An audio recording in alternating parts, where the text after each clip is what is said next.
Ça va la ville? Vous allez bien? Tranquillement? C'est une première pour elle les gars, ne jugez pas. Elle a vu les gars, elle était impressionnée vraiment. Je vous présente les gars, ce soir, première édition d'un tout nouveau concept, un métier en ville. Et on commence par celui que j'attendais le plus. Celui que j'attendais le plus, du coup psychologue. Et on a Madame Aurélie qui va se présenter. Yes. Elle est rayonnante, mais bien évidemment les gars, tous les invités que j'ai eus, ils ont tous été rayonnants. Bah je te laisse te présenter alors. Yes, alors je m'appelle Aurélie Barnabo, j'ai bientôt 30 ans. Un âge très important pour moi. J'ai très hâte d'avoir mes 30 ans, de rentrer dans ce... Ah ouais? Ouais, je te jure. Genre, je me dis que c'est une nouvelle ère et plus je grandis, plus j'ai l'impression d'accomplir plein de choses, de devenir plus femme et aussi d'être plus légitime, j'ai l'impression, dans ce que je fais. Tu vois, Ok. parce que quand je dis mon âge, des fois on se dit, elle est jeune, elle sait pas, tu vois. Mm. Et là, tu vois, plus 30, 40 ans, on va me respecter. Franchement, de base, les femmes préfèrent garder un peu leur côté jeune. Alors que moi, etc., j'adore. Moi, Ok. je suis en mode, OK, let's grow up. Donc voilà, j'ai une petite fille de 5 ans qui s'appelle C'est beau. Alia. C'est beau. Alors oui, je suis psychologue intégrative. J'accompagne principalement, c'est vrai, les femmes. Même si j'accompagne Ok. toutes les individus, d'accord. Mais c'est vrai que généralement, je reçois beaucoup plus de femmes dans la guérison des blessures du passé, dans la guérison des traumas, dans la gestion de l'amour de soi, de la confiance en soi, etc. Et aussi les couples. J'accompagne beaucoup les couples. J'organise aussi des retraites thérapeutiques pour les femmes où on part quelques jours pour qu'elles se décentrent et puis de leur quotidien, qu'elles se ressentent sur elles-mêmes, guérir, etc. Et puis voilà, je suis aussi sur les réseaux, je donne des conseils, plein de petites choses. Et aujourd'hui, je suis avec Lawis. Magnifique. Attends, Très contente. c'est un honneur de t'avoir à côté de moi. C'est un honneur, les gars. Bien évidemment, il y a son Instagram qui est épinglé sur le chat. Et vous pourrez voir, vous abonner, etc. Et voilà, j'aime trop sa voix, dinguerie, sa façon de parler. Arrêtez, je vais vraiment faire bien. que sourire. Moi, je vais être out là. Les gars, vous inquiétez pas, ce soir, on va plus faire attention à vos messages, etc. On va lire, si vous avez des questions, etc. N'hésitez pas. Première partie, les gars, on va présenter son métier, les études qu'il faut faire, etc. Donc voilà, on lui posera des questions. Questions de couple, vu que vous aimez bien tout ça, les délires. Ils trouveront jamais quelqu'un, ils sont toujours là, personne qui veut d'eux. Célibataire à vie, on va régler ça aujourd'hui. Du coup, ouais, il y a ça, il y aura des questions qu'on va lui poser. En deuxième partie de live, il y aura une pseudo-thérapie me concernant, parce qu'il y en a pas mal qui disent que je suis fou dans ma tête, alors que je me trouve assez normal. On va voir ça ce soir. On va voir, on va étudier mon cas, du coup. Et en troisième partie, on fera monter soit un ou deux viewers, et j'essayerai de les conseiller moi-même, et elle va juger mes conseils, elle va voir si c'est... c'est bon ou pas. Voilà. Si c'est bon, et je pense qu'on est bien calé, on a un bon petit programme. Yes. Voilà. T'es ravagé, frérot, s'il vous plaît, les gars. Doucement. S'il vous plaît, doucement. Pas devant C'est les ça ta psychologues. commu, C'est là ça. Je rigole. C'était la honte devant les psychologues, s'il vous plaît. Donc enfin le maire qui va se faire cuisiner, parce que de base c'est souvent moi qui pose les questions aux gens, aux invités, etc. Okay. Et en deuxième partie ça va plus être moi qui va être... qui va recevoir les questions. Exactement. Yes. Donc voilà, on va commencer par le plus simple, je pense. Qu'est-ce qui t'a poussé à être psy? Depuis combien de temps tu fais ça, etc. Ouais, alors en fait, moi je pense que c'est mon histoire de vie. Ok. Parce que j'ai grandi dans une petite ville dans le 60, Ok. à Cire-les-Mélos, où il n'y avait que des blancs en fait. Donc on était la seule famille noire, et dans mon école maternelle, primaire, collège, j'étais la seule noire. Et donc j'ai été beaucoup victime de racisme, on m'a beaucoup mise sur le côté, etc. La relation de mes parents aussi, le mariage de mes parents, c'était pas non plus le meilleur mariage qui soit. Donc j'ai beaucoup manqué d'amour, je recherchais beaucoup l'attention, je me suis beaucoup sentie rejetée. Et puis la vie a fait son cours. Au lycée, par contre, j'ai été dans un lycée qu'on appelle un lycée de ZEP, mais où il y avait, on dit ça encore aujourd'hui, zone d'établissement prioritaire. REP. Maintenant, c'est REP. C'est REP aujourd'hui. C'est toi qui travailles oui, maintenant c'est dans... REP, donc c'est REP. oui, voilà. Je sais bien, parce qu'il y a des primes pour les zones sensibles, et à Sevran, il y a une petite prime. Donc maintenant c'est ça. Et par contre là c'est là où j'ai retrouvé un peu plus de personnes du coup comme moi, des noirs, des arabes, etc. Et j'ai commencé un petit peu à me faire des amis, mais toujours dans tu vois, cette dynamique de je m'aime pas, je recherche l'attention, j'ai besoin d'être aimée. Et puis fast forward, je vis une situation de harcèlement parce que je décide de rompre avec un homme avec qui j'étais. Il est pas content, et donc du coup il monte une rumeur sur moi comme quoi je l'ai trompé, et donc du coup je reçois des appels tard la nuit de de menaces, de si on me voit à Creil, on va me casser les deux jambes. Enfin, vraiment, c'était très compliqué. Au lycée? Tout ça au lycée? Non, quand j'étais à la fac, ça. Ok, c'est après le lycée. Ouais. Ok. Et du coup, c'est à ce moment-là que viennent mes premières pensées suicidaires. Mais j'avais Ok. personne à qui parler. Ok. Chez les Noirs, aller voir une psychologue, très tabou. Encore plus, ma mère est croyante, chrétienne, donc c'est Dieu qui sauve. Les psys, c'est pour les blancs et c'est pas pour les personnes croyantes, tu vois. Ok. Donc, à aucun moment, je me dis, j'ai des personnes à qui je peux me confier. Je me dis, je suis moi avec ces menaces, avec ma galère. Je parle pas non plus trop à ma mère, tu vois, de tout ça. Donc, je suis juste pas bien, tu vois. Et puis après, quelques mois après cet événement-là, je me fais violer. Oula, Et ok. donc, ouais, et donc du coup, là, par contre, j'acte ces pensées suicidaires. Je suis là dans ma petite chambre à Amiens de 9 mètres carrés quand j'étais étudiante, à essayer de me tailler les veines. Et puis là, j'ai un peu le dernier cri aussi à Dieu que j'avais connu de ma mère, tu vois. Ouais. Et je me dis, ok, c'est maintenant ou jamais. Soit ça finit parce que ma vie, elle sert à rien et je m'aime pas et personne m'aime. Et en plus, je me suis fait violer. Donc, tu vois, c'était le summum pour moi de je suis inutile, je suis qu'un objet, tu vois. Ah ouais, ok. Et en fait, quand je ressors de là et que je ressens que en fait, j'ai ma place sur Terre, que j'ai été créée pour un but ou autre, là, en fait, j'ai ce switch de tout ce que tu as vécu dans ta vie, c'est pour une raison. Mais à ce moment-là, j'avais personne d'un peu plus âgé que moi, tu vois, sur qui je peux, tu vois, un peu me représenter ou autre, qui pouvait me conseiller, un psy, une personne sur Instagram qui donnait des conseils ou autre. C'est que des personnes beaucoup plus âgées, qui étaient déjà mariées, maman et Ouais. tout, tu vois, qui avaient vécu ça depuis très longtemps. Et puis je décide de partir en Angleterre faire fille au père. Et je décide en même temps d'être cette personne que j'ai pas eue pour d'autres sur les Ok, réseaux. ouais. Tu vois. Donc c'est comme ça un peu que ça a commencé, où j'ai commencé à donner des petits conseils sur Insta. Vraiment au début, il n'y avait pas les réels. C'est, tu sais, les petites Ouais. vidéos en mode carré là et tout. Ouais. Et quand je suis en Angleterre, la dame chez qui je suis, elle me propose de faire de reprendre un petit peu des cours du soir des fois.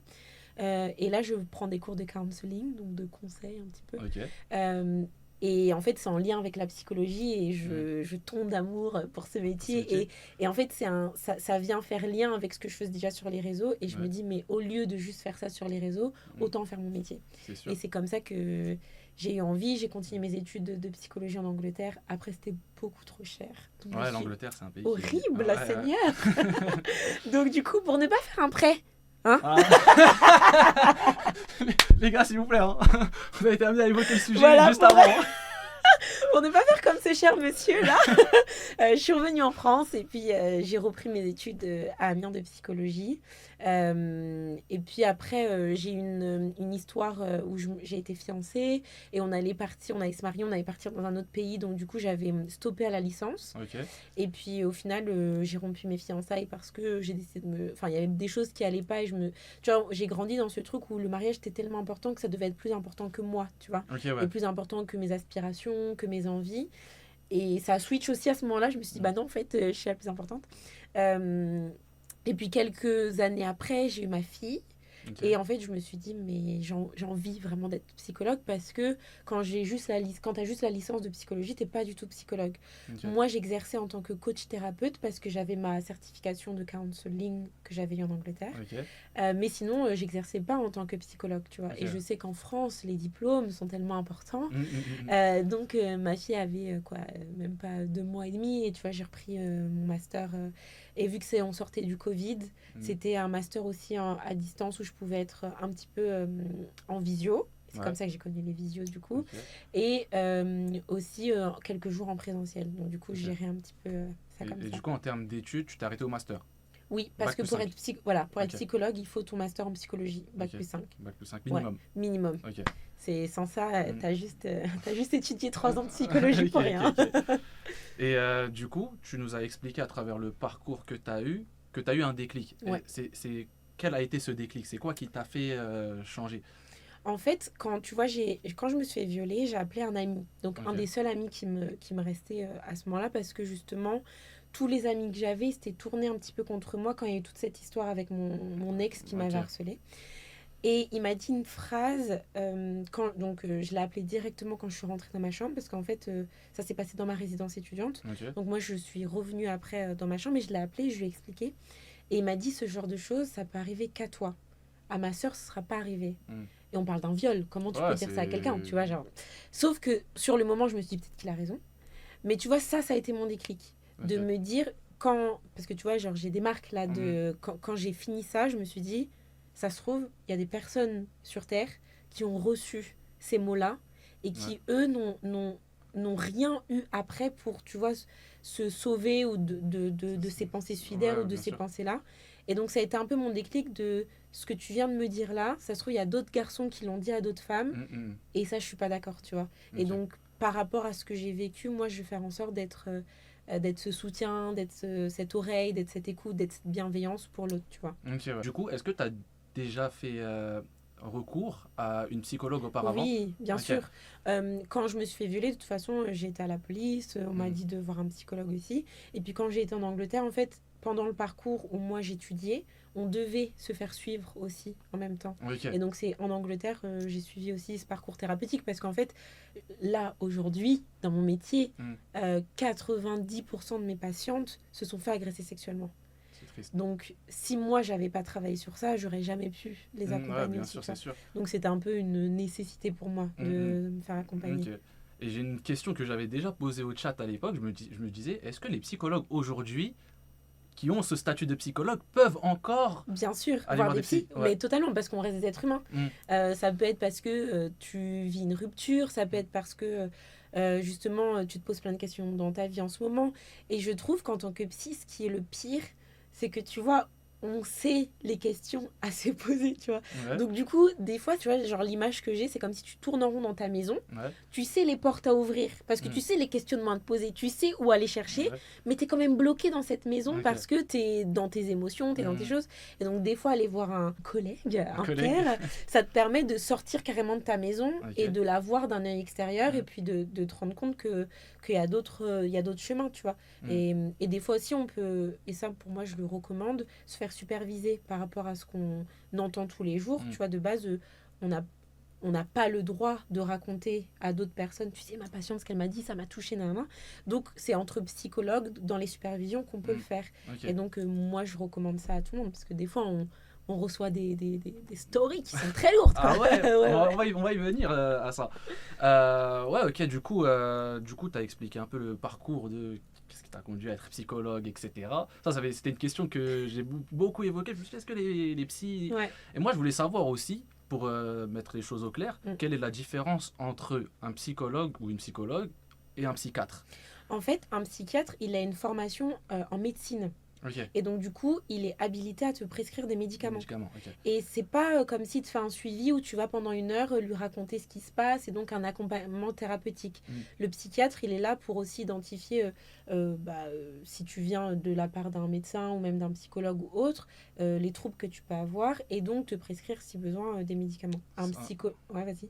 En fait, j'allais dire un psychologue, enfin un psychiatre, c'est un psychologue mais plus poussé, genre... C'est un médecin, Ok. tu vois. Mm. C'est pas la même branche. Ils font pas Mm. les mêmes choses. Alors qu'un psychologue, nous, on n'a aucune formation en médecine. Ok. C'est vraiment en psychologie. Et donc, du coup, on n'est pas du tout habilité à prescrire des Ah oui, médicaments. ok. Par contre, on peut orienter nos patients vers des psychiatres. Ok. Si on voit, par exemple, qui sont, tu vois, des fois en état dépressif, Mm. et que par moment, le fait de parler, ça fait toute la diff et c'est OK. Et d'autres moments, c'est pas suffisant pour certaines personnes parce que ça vient trop affecter leur humeur ou leur Mm. capacité à être en relation avec d'autres. Et donc, c'est là que des fois, les médicaments, ça peut aider, tu vois. Et Ok. ça, c'est le psychiatre. Ok. Mais nous, on fait des accompagnements thérapeutiques. Ce Ok. que le psychiatre ne fait pas. C'est Ok. un accompagnement médical. Ok, du coup, vous êtes amené à vous aussi collaborer avec des psychiatres, à envoyer Oui, des patients chez eux, totalement, etc. totalement. Ok. Et vice-versa. Vice Tu vois, versa. le psychiatre peut, si par exemple tu viens parce que ton médecin t'a dit d'aller voir un psychiatre, le psychiatre peut te conseiller d'aller voir une psychologue. Mhm. Parce qu'en fait, tu as besoin, en plus peut-être des médicaments qu'il va te donner, de déverser, de mettre des mots, d'extérioriser dans la Ok. parole. Tu nous as dit tout à l'heure comme quoi tu faisais principalement des filles. Ouais. Est-ce que c'est un choix de toi-même ou bien il y a un délire comme ça chez les psychologues où les garçons s'occupent des garçons et les filles s'occupent des filles?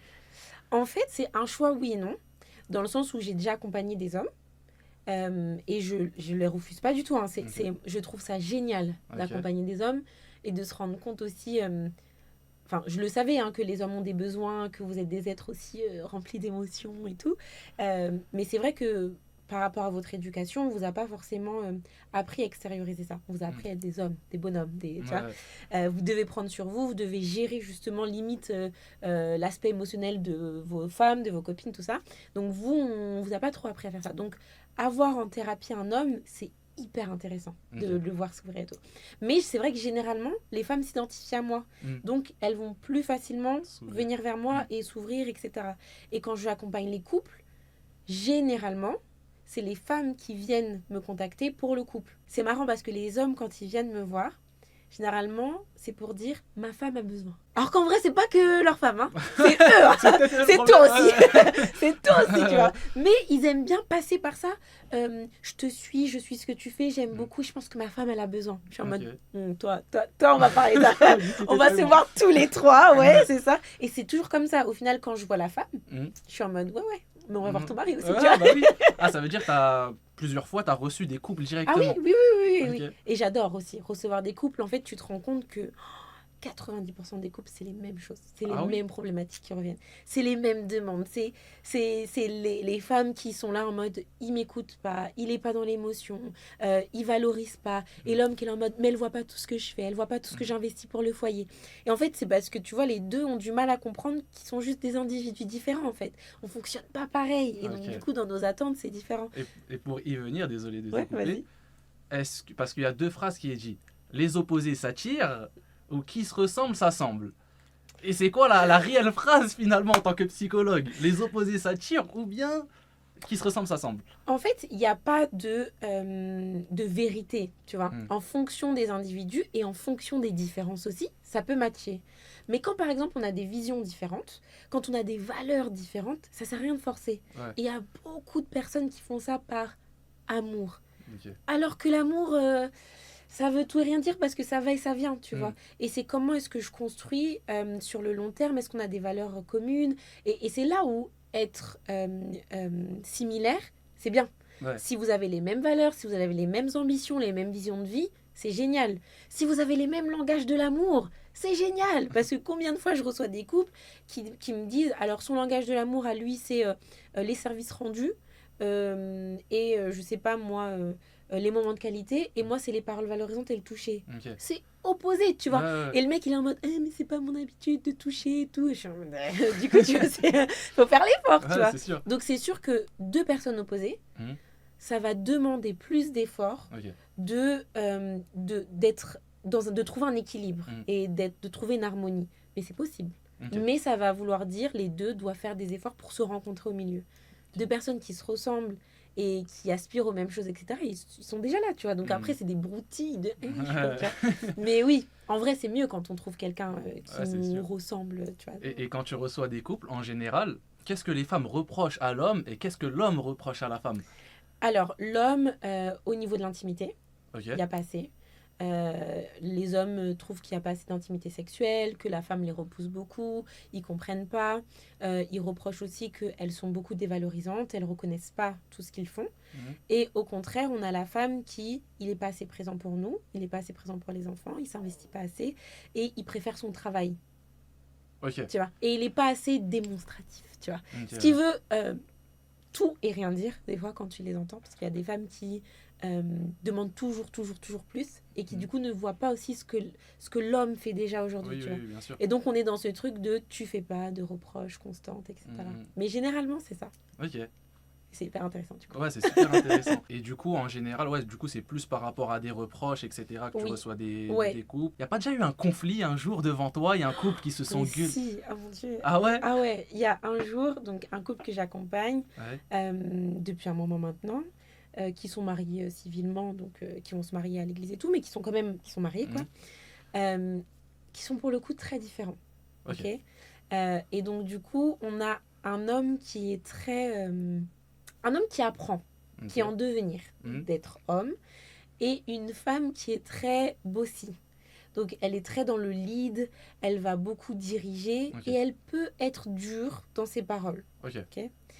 Et donc, on s'était déjà vu au moins 6 ou 7 fois, tu vois, c'était ça en 1 heure. Ouais. À aucun moment, l'homme n'avait déjà fait une reproche. Donc, à chaque fois, je devais lui dire, toi, qu'est-ce qui te dérange? Qu'est-ce qui te fait du mal? Tu vois, pour qu'il arrive, en fait, aussi à exprimer. Parce que c'était toujours elle qui se plaignait, tu vois. Ok, Comme ouais. si c'était toujours lui, le bourreau, le méchant et tout. Les femmes, quoi. Attention.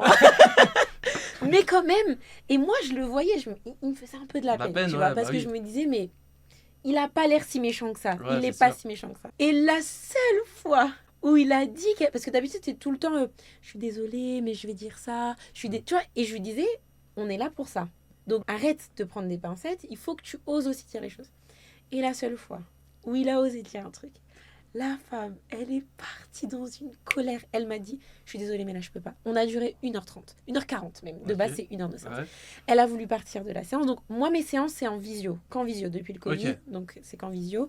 Ça m'arrange, ça les arrange. Et puis, comme ça, j'ai des patients un peu de partout, tu vois. Mais elle a quitté la visio. Tu vois, c'est comme si là, d'un coup, je me lève. Ouais. Et donc, j'ai attendu. Et je l'ai appelée, je lui ai demandé de revenir. Et je lui ai demandé qu'est-ce qui se passait. Et elle s'est énervée. Elle a dit non, là, je peux pas et tout. C'est n'importe quoi. Comment est-ce que...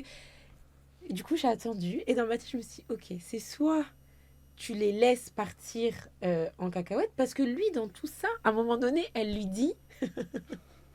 Pardon.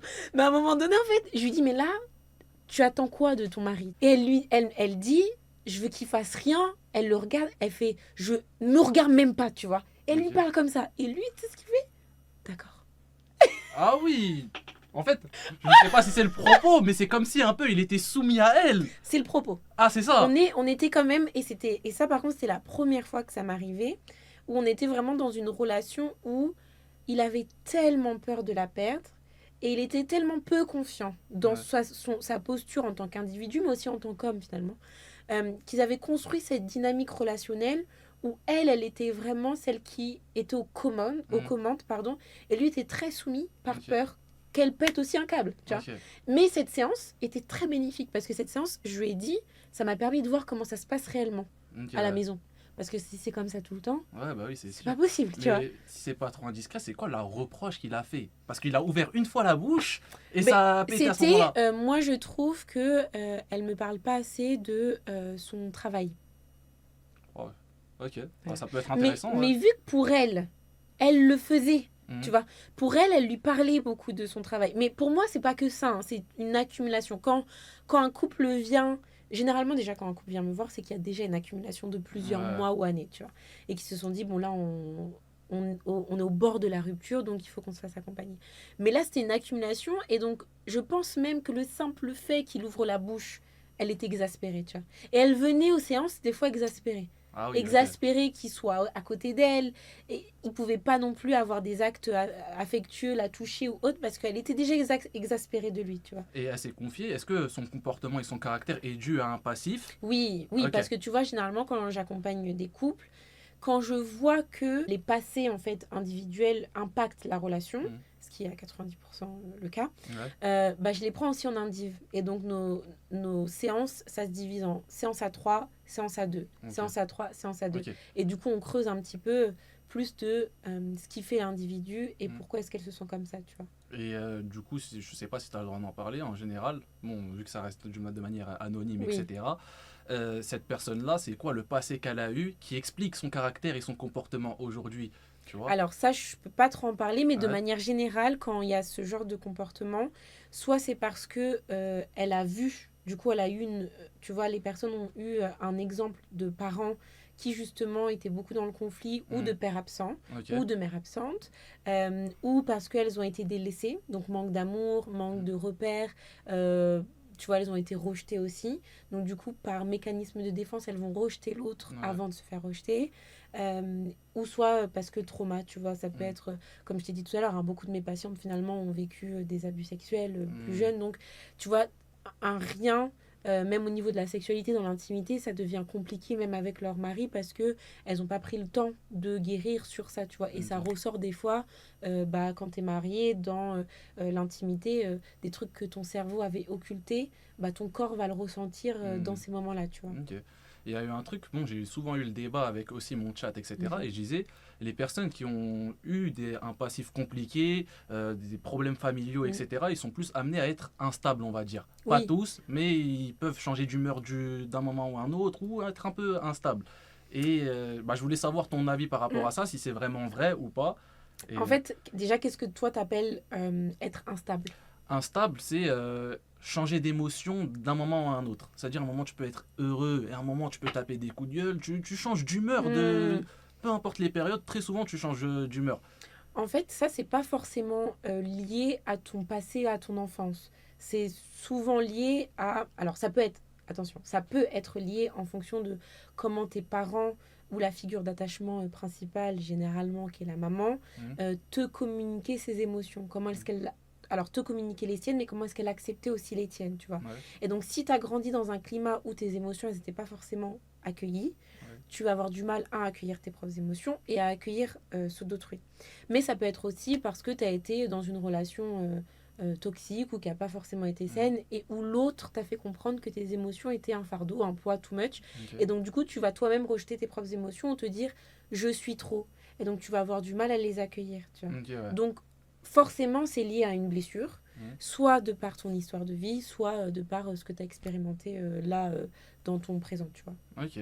Ok, ok. Et concernant, je sais pas comment, les patients que tu as eus, les plus gros traumas, tu m'as dit, bon, les filles, c'est des abus, Mm. etc., qui remontent. Elles n'ont pas de difficulté à le raconter, etc. Est-ce qu'il y a un bout de temps où elles se livrent un peu plus, ou dès le début, il y en a qui ont ce besoin de...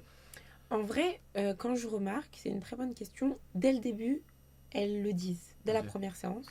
Mais 95% de mes patients, la première séance, elles pleurent. Ah ouais? Ouais, parce que Ah, en fait, c'est intense, tu vois. Et elles ont tout stocké et elles se libèrent d'un coup. Ouais. exactement. Parce que généralement, c'est comme les couples, tu vois. Mm. C'est, elles arrivent à un point où elles ont, tu vois, des fois j'ai des patientes qui ont plus de 30 ans, 50 ans, 45 ans, et donc elles ont Ok. porté ça toute leur vie, et elles sont là en mode j'en peux plus. Et donc des fois même le fait d'être là, les premiers mots qui vont sortir, elles vont pleurer. Mm. Parce que vraiment c'est un truc de enfin on y est, Mm. tu vois, enfin je vais commencer ce travail, enfin je me libère, enfin je mets des mots sur ce qui s'est passé, tu vois. Et parfois j'ai des patientes qui le disent pas du tout au début, Ouais. parce que parfois, elles oublient. Elles n'ont pas conscience que ça s'est passé. Et tu vois, le cerveau peut occulter pour te protéger. Mm. Et au bout de 3 4 séances, ça revient. Et des fois, ça revient par des flashs ou dans des rêves. Mm. Et tu vois, elles disent je sais pas si ça s'est vraiment passé, si c'est possible. Et tu vois, là, elles commencent aussi à pleurer. Enfin, mais c'est toujours un moment compliqué pour elles, tu vois. Et comment tu réagis quand tu vois des patients ou des patientes pleurer? Parce que moi, je sais que quand il y a quelqu'un qui se met à pleurer devant moi ou qui est pas bien, j'ai du mal à y aller la Mm. réconforter. Je sais Mm. pas, j'ai ce blocage Ouais. parce que ça va me mettre aussi Ouais. mal. Et il y a la possibilité que je lâche des larmes aussi. Toi, je pense Euh, avec l'expérience, au fur et oui, à mesure. ouais. En fait, au début, Ouais. c'était difficile. Mes premières séances, quand j'entendais les histoires de vie, enfin, il y avait beaucoup de transferts et de contre-transferts, donc tu vois, ce qu'elles pouvaient me renvoyer, ce que moi je pouvais leur renvoyer. Des fois, il y avait des similitudes par rapport à mon histoire aussi. Mm. Et des fois, j'avais envie de rentrer dans ce truc, comme tu disais, de réconfort, de ça va aller, c'est ok, tu vois. Mm. C'est pas du tout mon métier, c'est pas ma place, tu vois. Avec le temps, je pense que j'ai une posture, quand je mets la casquette psy, Mm. c'est pas que ça me touche pas, mais ça me touche pas. Dans le sens où je me dis, je suis là pour l'accompagner et l'aider à aller mieux. Ok. Donc ça n'a aucun intérêt que moi j'aille pas bien Ouais, par c'est rapport à ce sûr, qu'elle me ouais. raconte, tu Mm. vois. Mais c'est instinctif, automatique, parce que quand j'enlève cette casquette psy, je suis touchée par. Oui, bien sûr. Moi, je regarde un dessin animé, Vaiana, j'ai pleuré, tu vois. Ok, Voilà. Donc, je suis quelqu'un de sensible en vrai. Donc, des Mm. fois, je me pose cette question de comment. Enfin, je me dis même des fois hypersensible. Mm. Et je vois bien la différence quand je suis Aurélie, moi, Aurélie de tous les jours, Mm. et quand je suis psychologue. Mais ça m'est arrivé 2 fois dans toute ma carrière, ça fait 4 ans maintenant, où j'ai eu envie de pleurer.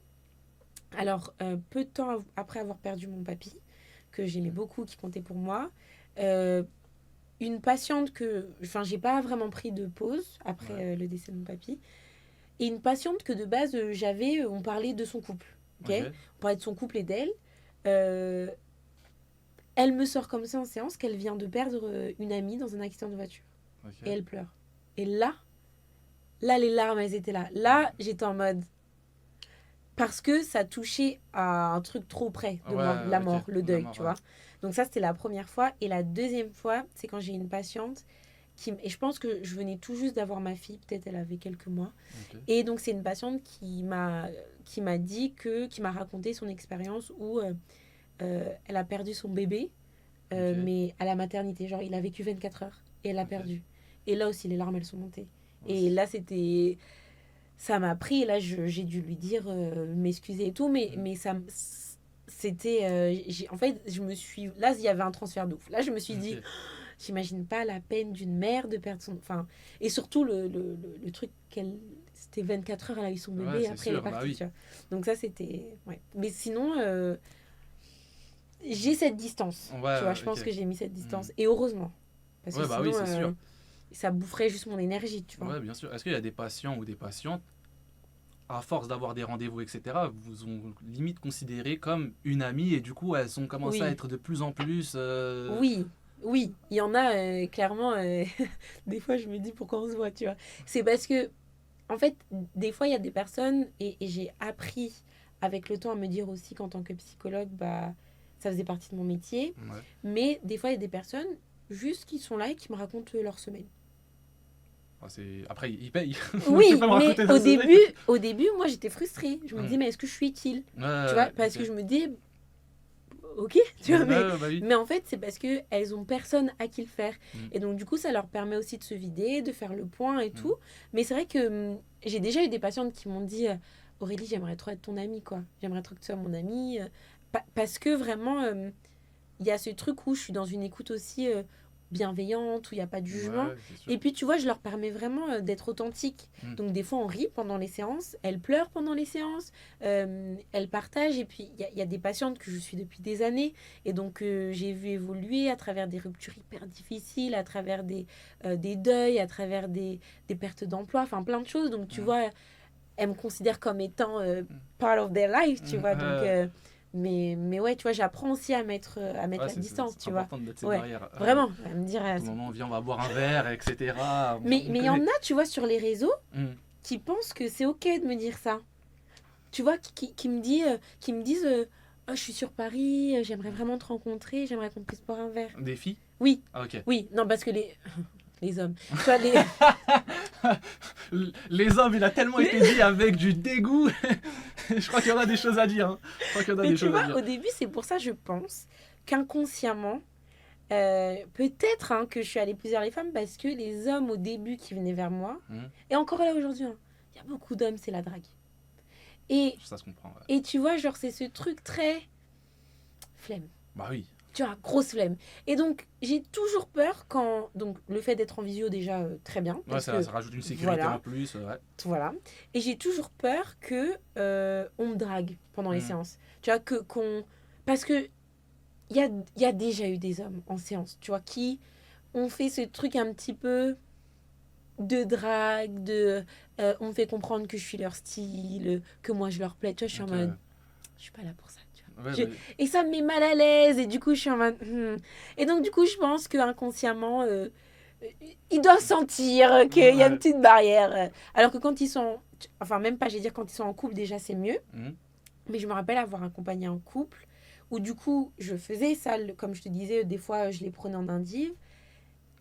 Et il y avait trop d'allusions à moi, tu vois. Et du coup, j'étais en mode. Alors, on va s'arrêter là, Ah, tu vois. donc là, si je comprends bien, il y avait un couple, Ouais, tu t'occupais d'un couple, ouais, il y a eu des séances individuelles, ouais, et le mari, ouais. il se mettait à te draguer. Ouais, ouais, ouais. Et j'étais mal. En fait, j'étais très mal à l'aise parce que euh, au début, je me disais, est-ce que j'ai le droit de stopper la séance? Tu vois, moi, c'était vraiment ça. Est-ce que ça se fait? Parce que d'un côté, je les accompagne, je sais que c'était compliqué pour eux. Mais sauf que je me sentais tellement mal à l'aise qu'à un moment donné, j'ai arrêté, tu vois, avec je leur ai dit, sans dire à la femme. Non Ah, plus. ok. Parce Est-ce que, que en dans fait, ça, il y a la solidarité féminine? j'ai pas le droit de manière, tu vois, Ah, ok. dans la déontologie du psy, j'ai pas le droit de révéler ce qui se passe en séance à d'autres, en fait, tu vois. Même il y a le statut de marié, etc., tu Non, peux pas j'ai pas le droit. raconter ce que... Non, j'ai pas le droit. Ah ouais, Non, ok. non. Sauf si, par contre, on part dans des violences. Où là, Ok. tu vois, par exemple, si la femme me dit que son homme est violent, Ouais. bah, j'ai le droit au niveau de la police de dire si on me demande, enfin tu vois. De témoigner ou tu peux porter Voilà. plainte à la place de la Non, fille? ça, on peut pas Ok, porter plainte ok. à la place. Mais je peux témoigner. Je Mm. peux dire effectivement en séance, j'ai déjà fait des courriers, tu vois, de femmes qui avaient besoin pour quand elles sont allées devant le juge. Mhm. Ça, j'ai le droit, tu vois. Mais Ok. sinon, ce qui se dit en séance, j'ai pas le droit. Mais du coup, est-ce que tu peux faire des allusions à sa femme en lui disant que, en vrai de vrai, c'est peut-être pas le bon pour toi, etc. Essayer de lui faire comprendre sans lui dire Non, directement. parce que j'ai pas, c'est pas ma place non plus. Ça a été trop difficile. En fait, j'ai pas le, et surtout dans les relations amoureuses, quand j'ai les deux avec moi, j'ai pas le droit, en termes de déontologie, de Mhm. leur dire quoi faire. Ok, ouais, ok. Par contre, je peux, quand ils sont à deux et que tu vas montrer que, ah, mais qu'est-ce que tu penses de ce qui vient d'être dit, tu vois. Mm, Donc si, bah après, elle en avait jamais fait quand elle était là, d'allusion, tu vois. ouais. Mais c'était vraiment des allusions claires, tu vois. Ah C'était, oui. je sais que par exemple, des fois, elle commentait mes stories et qui me disait, ah, ça te va vraiment bien cet outfit. On voit bien tes formes. Oh là là. Bro, like, what do you Oh. mean? What do you mean? Like, ou tu vois, c'était en mode, t'es skinny, mais derrière, c'est chargé, hein. Oh là là. Like, bro, like, why? J'étais en mode, je répondais pas, tu vois. Oh, Genre, c'était, tu vois, et c'était bah, vraiment c'est situation de tromperie en soi. en soi, pour C'est- moi. Pour moi aussi, c'est tromperie, moi. Je dis juste bonsoir à un autre homme, déjà, tu commences à franchir des limites, alors là. Le flirt, déjà, c'est compliqué. T'ajoutes un autre homme, c'est... Ah ouais, non. Non, non, c'est chaud, c'était chaud. Et c'est pour ça, moi, je lui ai dit à lui, tu vois, que Ouais. pour moi, ça, c'est de la tromperie et que, tu vois, c'est pas possible. Euh, Est-ce qu'on peut trouver un glitch? Genre, ah mais non. Genre, t'en parles à une autre personne et cette autre personne va j'ai lui dire pas que le droit, mais c'est horrible, Oh mais là tiens, là. je n'ai pas le droit. Ça veut dire qu'il faut vraiment apprendre à tenir sa bouche Ah, et à... c'est ça, Ah, ça va être très c'est... compliqué. Surtout quand, tu vois, t'as l'habitude de partager, tu vois, Mm. là, tu dois te dire, meuf, t'es psy, tu fermes ta bouche, en fait. Ah non, des fois, c'est dur. Non. Ok. Bah pour faire la transition, etc., Ouais. aujourd'hui, quelle est la raison principale des divorces? Parce qu'aujourd'hui, si on remarque bien, le taux de divorce, il a grave augmenté. Mm. Et c'est quoi la cause problème des divorces? Alors, pour moi, la cause principale... Tu vois, on a tendance à croire que c'est la tromperie. Ok. Mais en fait, il y a toujours quelque chose qui lead Mm. à la tromperie. Alors attention, ça ne veut pas dire qu'on la justifie, mais c'est d'essayer de comprendre les facteurs qui mènent quelqu'un à se détourner de son foyer. Et généralement, tu vois, donc pour les femmes, enfin pour les deux en fait, c'est quand il y a un délaissement. Quand Ok. finalement, on n'est plus là à faire des efforts et à s'intéresser réellement à l'autre, et que du coup, on le considère comme acquis. Ok, oui. Et ça, du coup, considérer l'autre comme acquis, c'est le début de plein de causes de rupture, de divorce, de séparation, parce qu'en fait, on considère plus l'autre comme quelqu'un qui vaut le coup de faire des efforts, de s'apprêter, de la complimenter, de la sortir, Mm. tu vois, d'avoir vraiment ça. Donc ça, c'est une des causes principales de divorce. Et puis aussi, les enfants. En fait, Ok. quand je dis les enfants, ça veut pas dire que c'est à cause d'eux, mais le fait de pas conscientiser qu'avoir des enfants, c'est quelque chose qu'on fait ensemble, c'est un choix commun, donc Mhm. même si des fois ça vient par surprise, mais en fait, on est une équipe par rapport à ça, ça crée beaucoup de tension, parce qu'en fait, dans les premières années de vie d'un enfant, on perd le sommeil. Et donc, du coup, on est horrible. beaucoup plus irrité, on est beaucoup plus irritable, nos Ouais. émotions sont à chaud. Et donc, tu vois, les ruptures se font beaucoup dans les 2 premières années de vie d'un enfant, tu vois. Ok, ouais. Parce qu'en fait, un couple qui ne dort pas, c'est un couple en danger, tu vois. Ouais. Et si on se prépare pas à ça en se disant, bon, on est une équipe, on tient et on fait les choses ensemble, bah ça peut être cause de divorce, de tu me Divorce. regardes plus, donc ça aussi. Et puis après, beaucoup vont dire, tu vois, l'amour il diminue, la routine, etc. Ouais. Mais en réalité, c'est parce que l'amour, tu vois, il n'est pas entretenu. Ouais, il est pas entretenu, c'est Et sûr. ça, Ouais. c'est important de toujours se dire, la personne qui est en face de moi, même si je l'ai mariée, bah, il faut que je continue tous les jours, même Mhm. quand je suis fatiguée, à lui faire plaisir, à faire des efforts et Ouais, à c'est sûr. entretenir cette flamme, tu vois. C'est sûr. Ok. Et attends, j'avais une question, elle est partie de ma tête. Mais ah, ok, ça m'est revenu. Aujourd'hui, il y a beaucoup de personnes qui disent moi, je me lasse vite. Mm. Et j'ai tendance à dire bah, les personnes qui se lassent vite auront tendance à divorcer plus facilement. oui. Et pour moi, les personnes qui se lassent vite, je pense, hein, c'est parce que durant dans leur passé, leur enfance, etc., ils ont eu l'habitude de côtoyer plusieurs femmes. Et du coup, à force de côtoyer plusieurs femmes, bah, une nouvelle, ils vont rester peut-être 1 ou 2 ans, ils vont en avoir marre, ils vont passer à une autre. Et pour moi, une personne qui n'a pas connu énormément de relations, etc., aura plus de chances à avoir un mariage qui va être dans la durée Mhm. qu'une personne qui a... Faux. Non, je rigole. Ah ouais? Non, parce que ça veut absolument rien dire. En fait, ce qui crée... Enfin, tu vois, les personnes qui se lassent vite, il peut y avoir les personnes qui ont peur de l'engagement. Donc, du coup, c'est des personnes qui... Mais parce qu'elles ont connu, hein, tu vois, par exemple, des parents, soit qui, eux, n'ont pas tenu, soit des parents qui étaient présents un coup et après qui étaient absents, et donc, du coup, qui n'étaient pas constants. Mm. Généralement, c'est des personnes qui n'ont pas connu une constance au niveau de l'affect, tu vois, Ok. que les parents ont pu Ouais. donner. Et ben du coup, elles vont avoir la peur de l'engagement parce que l'engagement, ça veut dire que je reste attachée à une seule personne et que je m'ouvre à une seule personne et que je m'attache à une seule personne et que potentiellement, cette personne risque de me quitter et je risque de souffrir. Ok. Donc ça, j'en veux pas. C'est aussi des personnes qui peuvent avoir peur du rejet. Donc du coup, elles vont, à chaque fois que ça commence à bien aller, à chaque fois que ça commence à dire, ok, viens peut-être qu'on parle d'engagement, de s'installer, d'aller plus loin. Mm. Je préfère te rejeter avant que tu me rejettes, tu vois. Mm. Donc ça va être aussi ça. Et puis ça va être des personnes aussi peut-être qui ont connu des relations toxiques.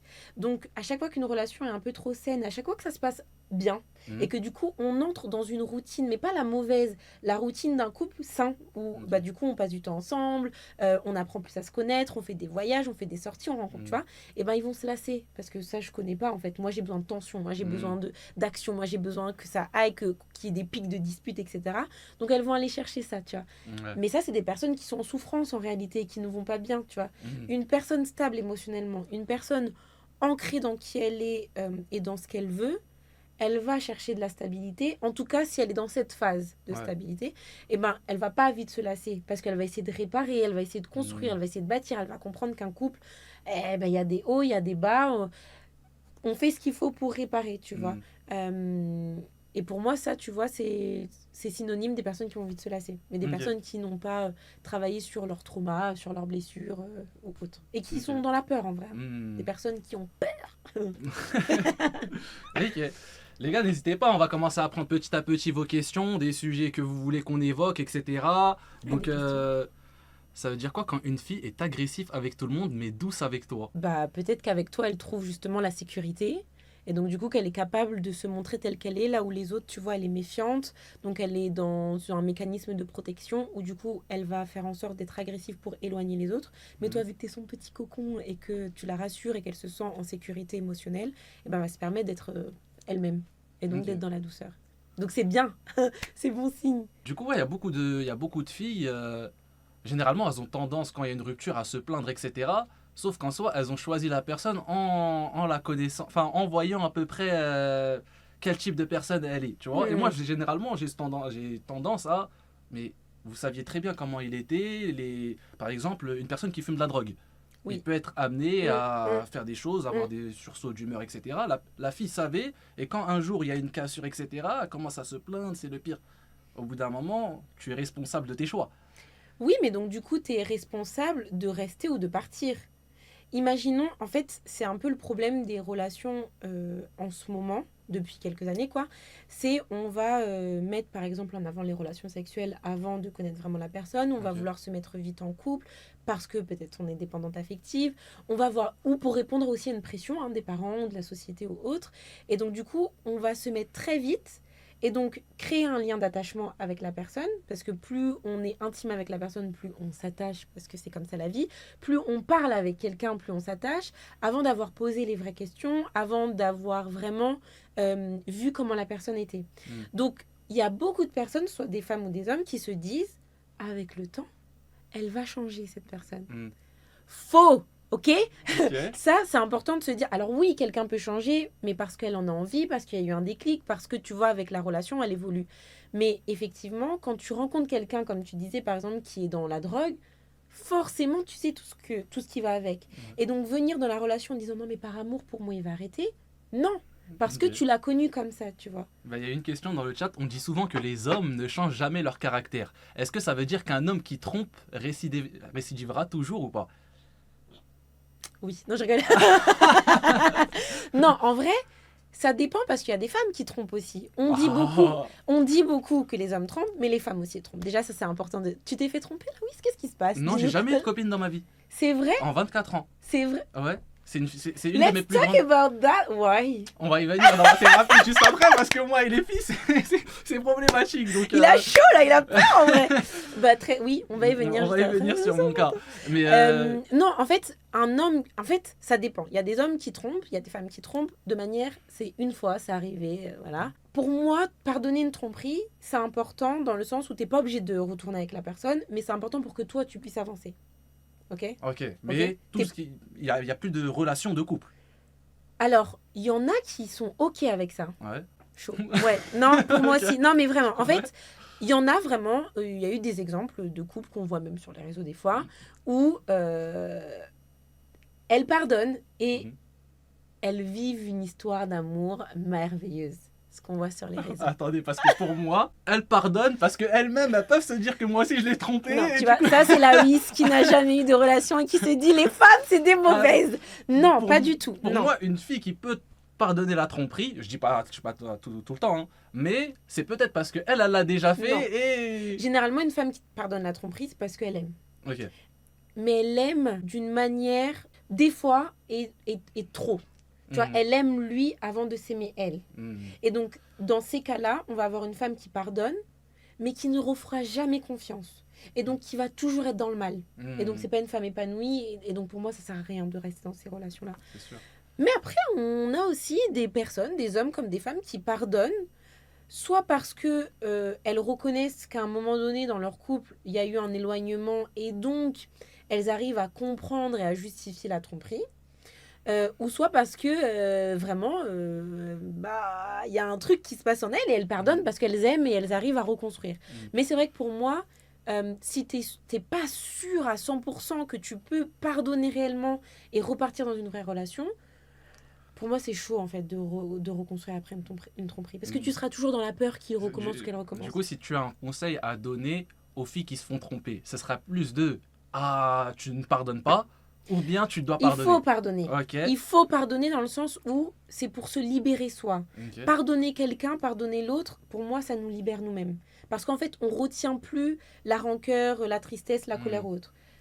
Mais, surtout, si elles sont pas mariées, le conseil que je donnerais, c'est pas de rester avec la personne. Ok. Tu vois, si tu t'es fait tromper, et surtout après, voilà, cas par cas, non, grave pas. Moi, ma copine, elle se fait tromper, part. Moi, je me fais tromper, je pars direct. C'est pas Ok. possible, c'est impossible. Ouais, tu vois. bah oui, bah, je pense que pour toute personne sensée, ça devrait être logique Non, parce aussi. qu'il y a des personnes vraiment sensées qui sont mariées depuis des années Mhm. et qui se disent je ne suis pas prête à perdre ce qu'on a construit, notre mariage, les enfants, etc. Donc, je décide de pardonner. Et qui après commence une thérapie de Ok. couple, tu vois. Mais c'est sûr que ça va demander beaucoup de travail. En soi, quand on prend du recul, c'est clair, la tromperie, finalement, tu vas chercher ailleurs, comme il dit, effectivement, ce que tu pourrais avoir avec ta femme ou ton mari. Mhm. Mais généralement, la tromperie, c'est pas que pour du sexe. C'est Mhm. parce que la tromperie, elle commence toujours, à 90% des cas, par de l'attention que tu n'avais plus à la maison. Ok. Tu vois. Donc il y a cette collègue, cette fille, cet homme qui te donne l'intention que toi tu n'as plus à la maison. Ta femme elle te regarde plus, elle te dévalorise tout le temps, tu n'es jamais assez bon, tu fais jamais les choses assez bien. Donc du coup la collègue ou la femme qui va elle te valoriser, imagine-toi là, oui, tu es en couple, ok, tu es marié, Oui. tu fais plein de projets, Oui. ok, tu as plein de projets. Imagine ta femme au début, ouh super chérie ce que tu fais et tout, c'est génial. Et puis à un moment donné, elle commence à même plus porter attention à ce que tu fais. Au contraire, c'est pas ouf en fait. Ok. Et t'as quelqu'un là, une petite streameuse là, qui elle, mais te soutient au max, qui te valorise au max, etc. Toi, tu vas pas dans l'optique de tromper. Juste tu réponds. Tu réponds, mais en fait, inconsciemment, ce elle va te dire, ça va te faire du bien parce que ta femme à la maison, Mhm. elle te le dit plus depuis des mois. Elle te Ouais. valorise plus depuis des mois. Et donc, c'est pour ça que de base, on évite les relations amicales homme-femme, en vrai. Parce qu'on Ah. sait comment ça peut vite créer de l'ambiguïté quand à la maison, t'as pas ce qu'il faut et que cet ami-là, tu commences à lui raconter des trucs. On y vient. On y vient. Selon toi, l'amitié homme-femme existe-t-elle ou pas? Elle existe dans certaines conditions et avec un contexte. Une amitié homme-femme où on se parle tous les jours, non. Ok. Parce que ça va créer de l'attachement. Ok, C'est, oui, en oui, fait, oui, c'est, oui, oui. c'est logique, C'est logique, tu vois. oui. Homme-femme, c'est, Mm. c'est comme ça, en fait, que tu as Mm. créé l'attachement avec ton mari ou ta femme actuellement. Oui, bah oui. Mais l'amitié homme-femme, où par exemple, on se voit que de temps en temps, limite, avec nos copains, copines Ouais, en groupe. respectifs, voilà, où on se voit en groupe, ou bien on se parle une fois de temps en temps pour prendre des nouvelles de l'enfant, pour prendre des nouvelles de la famille, ça oui, Ok. tu vois. Ouais, ouais, ouais. Mais pareil, pour moi, c'est des amitiés limites qui sont existantes. Jusqu'à que chacun fait son bout de chemin, se marie. Voilà, Et voilà. tu vois. Mm. Et enfin, qui sont existantes d'avant rencontre. Ok. C'est toujours un peu ambigu de développer une amitié avec le sexe opposé Ouais. alors que tu es déjà en couple. Tu vois, une Ah, nouvelle oui, amitié, oui, bah oui, c'est c'est sûr. parce que du Mm. coup, ça pose la question de qu'est-ce que tu viens chercher avec Mm. cette personne, tu Mm, vois. mm. Une fille, oui, une amie, un garçon, mais pourquoi est-ce que tu vas avoir besoin d'avoir un homme autre que le tien ou une femme Ok. autre que la tienne dans ta vie, tu vois? Ouais, je comprends. Bah moi, le statut de pote, enfin, j'utilise pas le statut de ami. Ça devient plus des connaissances. Ça Ok. veut dire des personnes avec qui j'étais proche, des filles, des garçons durant les périodes scolaires, au Mhm. lycée, etc. Bah aujourd'hui, je les considère pas comme des amis. Pour moi, des amis, ça devrait être des personnes qu'on voit quotidiennement, avec qui on est constamment en Ok, contact, je etc. comprends. Et j'ai plus cette notion de différencier amis et potes de connaissances. Ok. Donc pour toi, du coup, l'amitié fille-garçon n'existe pas. N'existe pas. Je me verrai jamais aller avec une copine à moi au cinéma. Genre une amie. Oui, oui, effectivement, oui. C'est pour ça que s'il y a un certain contexte, alors Mm. qu'avec tes gars, tes potes, tu Ouais. peux aller au cinéma. tu C'est vois. sûr. Et j'ai une take, on va dire aussi, c'est que pour moi, l'amitié ne dure qu'un temps. Que ce soit avec des garçons ou avec des filles. C'est marrant ça. Pour moi, l'amitié ne dure qu'un temps, car au bout d'un moment, on grandit, on est amené à avoir notre foyer, notre famille, notre femme, etc. Et limite, notre femme va être amenée à prendre la place de notre ami. Ça veut dire que ça sera à la fois notre ami, à la fois notre femme, etc. Et du coup, il y aura cet éloignement avec des personnes qu'on a côtoyées pratiquement tous les jours. Et ces soi-disant amis deviendront, pour moi, des connaissances. On se tiendra au jus de temps en temps, mais limite, on se verra une fois par an ou une fois tous les 5 ans. Mais c'est là que c'est problématique. Parce qu'en fait, beaucoup de couples se perdent dans leur individualité comme ça. Mm. Ta femme, elle peut être ta meilleure amie, ton amante, ton épouse, la mère de tes enfants, tout ça, mais elle peut pas être ton tout. C'est pas Ok. possible. Et vice-versa. Et en fait, généralement, c'est comme ça que beaucoup de conflits naissent dans le couple. Parce qu'on met des attentes trop grandes sur le partenaire. Mm. Tu as besoin d'avoir, toi, un groupe, même si c'est deux personnes, une personne, que tu vas voir autre que ta femme. Ok, ouais. Alors, bien sûr, c'est des personnes, par contre, qui vont être alignées avec ton mode de vie. Tu vas pas aller traîner avec des gars célibataires qui boivent ou autres, Ouais. alors que toi, tu es marié et que tu as ta famille. Mm. Mais tu peux aller traîner avec, par exemple, un homme marié ou un père de famille qui est ton pote ou autre, parce qu'en fait, il va pouvoir aussi te conseiller, te guider, tu vois, voilà. Mais c'est quand même important de pas se perdre dans la relation. Ouais, c'est Et sûr. beaucoup de personnes font ça. Donc, quand toi, tu seras marié, Laris, je t'encourage à continuer à développer tes relations amicales. Bah, en fait, moi, j'ai une chose que certains n'ont pas, c'est que j'ai une grande famille. Ça veut dire, Ah j'ai oui, mes oui. cousins, Oui. j'ai mes trucs, on est très très Oui. proches. Oui, Ah, je les c'est comme des amis en c'est- fait. C'est des amis, mais c'est Oui. la famille. Oui, Donc, oui, donc, oui. j'ai ce statut-là où j'ai pas besoin d'amis aujourd'hui. Oui, J'ai ma parce- famille qui comble Oui, ça. oui, Donc, c'est peut-être pour ça. Après, c'est sûr qu'il y a d'autres personnes qui n'ont pas la même chance bien que moi. sûr, Du coup, bien ils sont... sûr, oui. Donc dans ça, Mm. dans ce cas-là, ça s'entend. Et du coup, je voulais y venir. En tout cas, je pensais que tu allais me le sortir tout à l'heure. Aujourd'hui, les femmes, pas toutes, elles ont du mal avec la belle-mère. Avec la belle-mère, non mais il faut le dire. Très souvent, j'ai déjà entendu des filles dire « J'espère que mon mari n'aura pas de mère, comme ça j'ai Mais pas de belle-mère. » non. Mais bien sûr que oui. Et je Waouh. voulais y venir parce que avant de se marier, avant de même connaître la famille, elles ont des préjugés, elles ont des craintes. J'espère que t'as pas de sœur, j'espère que t'as pas de... Ta mère, elle est pas comme ci, elle est pas Mais comme tout ça comme les directement. hommes, j'espère que t'as pas de frère. Bah, c'est beaucoup moins. Les filles, elles ont beaucoup plus cette crainte. Mais parce en fait, on sait comment la mère est. Le père est moins dans l'affect, dans la protection. La mère, avec son fils, mais elle peut être, et disons-le, relou. Parce que c'est son bébé, c'est son fils. Et puis même, il y a encore des mères qui disent à leur grand enfant de 24, 26, 30 ans, c'est mon bébé. Est-ce que c'est mauvais ou pas? Alors, c'est mauvais si l'homme ne sait pas faire la part des choses. Parce que pour moi, une mère qui dit ça, du jour au lendemain, elle ne va pas changer. C'est sa manière d'aimer, c'est sa manière d'être, etc. Et donc, ça va être à l'homme à mettre les bonnes limites. Et quand une femme, dans son couple, vient se plaindre de la belle-mère, pour moi, la responsabilité, elle est sur l'homme. C'est-à-dire que l'homme n'a pas fait la part des choses avec sa mère. C'est pas à sa femme de dire ta mère, elle abuse, elle est tout le temps là, elle veut tout le temps qu'on l'appelle. Non, c'est à l'homme de savoir que maintenant, il est dans une relation où sa priorité, ça devient aussi sa femme, sa famille. Alors, bien, il y a toujours sa mère, toujours son père, toujours sa famille. Mais maintenant, je me concentre à construire ma famille. Donc, ça veut dire, maman, qu'il y a des choses que tu faisais avant que tu peux plus faire. Et ça, c'est à l'homme de faire ça, tu vois. Mais il y a beaucoup d'hommes qui sont des mama's boys. Et donc, du coup, là, oui, c'est grave un mama's boy. J'ai l'impression de son sourire, là. Non, pour le coup, je suis pas un fils à maman. D'ailleurs, je la mets déjà voilà, je la préviens déjà un peu à l'avance, etc. Ça, c'est bien, donc, c'est important. donc voilà, j'aime beaucoup ma mère, bien évidemment, mais je commence à la mettre, voilà. Mais si un jour je me marie, par exemple, j'ai déjà évoqué le mariage avec ma mère, et je suis une personne très introvertie, etc. Et concernant le nombre d'invités au mariage, etc., je lui fais comprendre que ça sera très limité. Soyez comme là, oui, c'est important que la maman ne prenne pas trop de place. Exactement. Mais du coup, est-ce que... du coup, les parents en soi n'ont pas leur mot à dire sur la relation que leurs enfants ont avec leur femme, etc. Que ce soit le père ou la mère. En fait, de base, dans l'idéal, non. Dans l'idéal, non, c'est comment sont les parents. Ils nous aiment.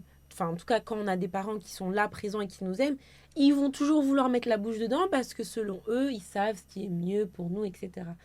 Et c'est là que l'adulte que nous sommes chacun en tant qu'individu prend la place en disant « Je sais que tu veux ce qu'il y a de mieux pour moi, mais aujourd'hui, je suis un adulte. Donc, je fais mes choix en connaissance de cause, tu vois.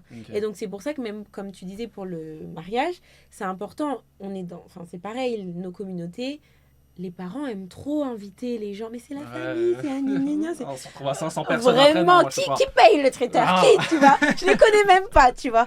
Et c'est pour ça que c'est important. Ce que tu fais, pour moi, c'est très bien de prévenir avant le jour J. Parce que le jour J, tu as plein d'émotions, tu n'as pas envie de deal. Et c'est généralement aussi là qu'il y a les tensions qui commencent dans le mariage. C'est le jour de la préparation, enfin les mois de la préparation du mariage, où du coup l'homme n'ose pas dire à sa mère « Maman, s'il te plaît » tout, parce que lui aussi il est sous pression, tu vois. Et du coup que la femme se sent mise en seconde position, alors que c'est aussi son mariage, tu vois. Et est-ce que c'est un truc qui arrive... Je sais pas si c'est dénigrant ou pas, mais qui arrive dans certaines zones du monde. Par exemple, les Africains, ils auront plus tendance à vouloir être dans la relation. Et les Européens, c'est un peu plus différent. Ils ont cette liberté-là de... Oui, beaucoup plus, parce qu'en fait, c'est culturel, en fait. C'est comme ça qu'on a grandi, où en Europe, il y a plus la culture de l'individualisme. Et en Afrique, dans la communauté africaine, de la communauté. Donc, en fait, quand tu te maries, on le dit souvent, c'est nos deux familles qui se réunissent. C'est nos deux, tu vois. Et oui, dans un sens, mais non dans l'autre. C'est quand même deux individus qui font le choix de se marier, de se supporter chaque jour, de vivre ensemble les choses, etc. Donc, en fait, les parents, ils peuvent dire ce qu'ils ont envie de dire, mais c'est au couple de décider à la fin et de mettre les barrières, tu vois. Ça, c'est important. Et aussi, je sais qu'il y a un truc que les femmes font beaucoup, c'est qu'une fois qu'il y a un problème dans le couple ou quoi, directement, je vais voir mon ami, je dis tout, je rafale mon mari, je vais éteindre le mari. Est-ce que c'est une mauvaise chose ou une bonne chose pour une femme d'aller éteindre son mari auprès d'autres personnes? Genre de le descendre, le dénigrer, etc. Est-ce que vous remarquerez le langage que la WIS utilise? Dénigrer, descendre. Ah, comment tu veux que je dise oui, c'est bien ça? Non, alors effectivement, aller descendre, dénigrer, enterrer son mari, c'est pas la bonne chose à faire. Par contre, pour moi, c'est quand même important que ce soit le mari ou la femme, d'avoir une personne de confiance. Ou deux, enfin pas plus, en gros, on va pas étaler nos vies à tout le monde, mais une personne qui est là pas pour dire ouais j'avoue il abuse etc, Ouais. mais pour permettre à la personne de voir les choses différemment. Ok. Mais tu sais peut-être que s'il a fait ça comme ça c'est parce que si, c'est parce que ça, Mm. mais du coup c'est toujours difficile parce que tu sais pas tant que t'es pas dedans, tu sais pas comment tes copines vont réagir, et donc c'est important de savoir en tant qu'individu de connaître les personnes qui sont en face de nous. Donc je sais qu'avec telle copine je peux parler de telle chose, je sais Mm. qu'avec un tel, et je sais qu'avec elle je peux me permettre parce qu'elle va être celle qui va me permettre de voir les choses différemment. Ok. Et puis je pense que c'est aussi important en tant que, tu vois, quand on est dans un couple marié, de dire à ses copines, bon, il y a des moments, je vais venir parce que j'ai besoin de conseils. En aucun cas, je veux que vous m'éloigniez de mon mari, tu vois. Au contraire, que vous m'aidiez à voir les choses différemment. Quitte à ce qu'après, tu vois, les deux personnes, enfin les copines, du coup, elles aident à réconcilier, tu vois. Mm. Mais ça veut pas dire pour moi qu'il faut amener chaque personne, et surtout pas la famille. Mm. Surtout pas la Ah, ok, famille. ouais. Surtout pas, parce qu'en fait, la famille. Tu vois, là où toi, tu vas pardonner ta femme qui, vas-y, t'a crié dessus et tout, ta maman, Ouais, peut-être qu'elle, elle va on te va dire pas comment tu accepter. cries sur mon fils et tout, tu vois. Et vice-versa, là où toi, tu vas hausser le ton sur ta femme et vous allez en parler après, tu vas demander pardon. Mm. Peut-être que sa mère ou son père, il va. Et en fait, le regard que les parents vont avoir l'un sur l'autre Mm. va changer. Donc on évite, par Ok. contre, à la Dans famille la de famille raconter. d'impliquer dans Tu vois. les. Voilà, Ok, on ok, évite, ok. très important. Ça s'entend. On est corda la psy check. Ok. Est-ce que les copines qui te délaissent après le mariage, c'est dû au fait qu'elles s'alignent avec des personnes de leur mode de vie, ou c'est juste un signe de négligence? Bah, en fait, pour moi, si elles te délaissent finalement après le mariage, c'est peut-être que tu vois, tu corresponds pas au mode de vie que là elles sont en train de mettre en place. Mm. Et c'est aussi ok en fait Ouais, bah oui. d'accepter que, comme tu disais, alors pour moi les amitiés elles ont une saison certaine, et on a d'autres qui n'ont pas de fin, enfin qui Mm. sont là, mais parce qu'elles évoluent avec toi. Et si finalement tes aspirations, toi, c'est de, je sais pas, en tant que célibataire, pas d'enfant, de sortir tout le temps, de faire des voyages tout le temps, et que du coup, bah, t'es plus aligné au mode de vie de ta copine qui, elle, s'est mariée et s'est posée, bah, ça sert à rien aussi d'entretenir des relations pour rien, tu vois. Ok, ouais. Petite question, pourquoi des fois ça arrive qu'une personne trouve un dégoût envers quelqu'un, puis quelques jours après trouve finalement un peu plus attirante? Il faut un contexte là. Ouais, faut que tu dises le Ouais, contexte. parce que là, ça dépend du contexte finalement. Un dégoût, quoi, parce qu'il y a eu une dispute, parce qu'il y a eu un truc qui s'est passé, parce que, Mm. tu vois, qu'est-ce qui fait qu'il y a un dégoût là où il n'y en avait pas avant? Il y a un truc qu'on n'a pas évoqué, c'est les enfants. Je sais pas si tu prends les enfants en entretien. Non, parce que c'est que de la visio. Les enfants, faut les avoir pour moi en... Mais t'as déjà eu des enfants en présentiel? Non, parce que je fais Ok. que de la visio. Ah, ok, ok, Ouais. ok. Mais Du coup- tu peux me poser la question par contre, parce que j'oriente, j'ai des personnes qui viennent me poser des questions. La parentalité, quand je fais des retraites, c'est quelque chose que j'aborde aussi. Ok. Ouais, parce que c'est pas un truc qu'on a forcément évoqué, mais certains enfants, leurs parents sont divorcés, etc. Ils sont amenés à divaguer chez la mère, après Mm. chez le père, etc. Et on perd un peu, voilà, des Mm. fois la Mm. tête, etc. Euh, j'ai pas de questions précises là en tête concernant les enfants, mais est-ce que ça peut mener par la suite à des, je sais pas, à des traumas Totalement. Totalement. Surtout, alors déjà, c'est jamais simple de voir ses parents divorcés, Mhm. mais en même temps, c'est encore moins simple de voir des parents qui restent ensemble, mais qui se détruisent. Donc, pour moi, c'est toujours mieux de se séparer Ok, que de rester ensemble et de se détruire devant les enfants. ok. Parce que tu vois, c'est ce qui crée après des personnes qui recréent les mêmes choses. Les personnes Hmm. généralement violentes, tant psychologiquement que dans le langage que physiquement, c'est des personnes qui, enfants, ont vu ça dans leurs parents, Ok. tu vois, dans la Mais relation. du coup, moi j'ai eu le débat aussi récemment, c'est ce qu'une personne aura subi enfant, est-ce qu'il va être amené à faire la même chose ou bien non, moi j'ai subi ça et j'ai pas envie de le reprovoquer parce que je sais que la sensation que ça fait, tu vois. Bah, ça dépend en fait, parce que si la personne travaille sur ça, du coup, se rend compte que moi j'ai vécu des choses difficiles et donc du coup j'ai pas envie de le reproduire, donc je vais travailler sur ça, elle n'est pas obligée de le reproduire. Maintenant, si la personne déjà conscientise même pas ce qu'elle a vécu et conscientise pas le fait qu'elle n'a pas envie de le reproduire avec ses enfants, avec sa femme ou son mari, elle va inconsciemment le reproduire parce que c'est ce qu'elle a reçu. En fait, c'est un mode d'apprentissage. Et donc, même sans le vouloir, c'est comme ça qu'elle va retranscrire. Donc, en fait, c'est important de venir conscientiser de ok, ce que j'ai reçu, c'est pas forcément sain, c'est pas forcément ok, donc je vais travailler dessus pour ne pas le retranscrire. Et puis aussi de savoir identifier les schémas tu vois, qu'on peut reproduire, même sans arriver à la violence physique, mais ça peut être dans notre manière d'aimer, ça peut être dans notre manière de parler. Est-ce que là, je fais comme mes parents? Est-ce que là, je fais comme ma mère? Est-ce que je fais comme mon père, tu vois?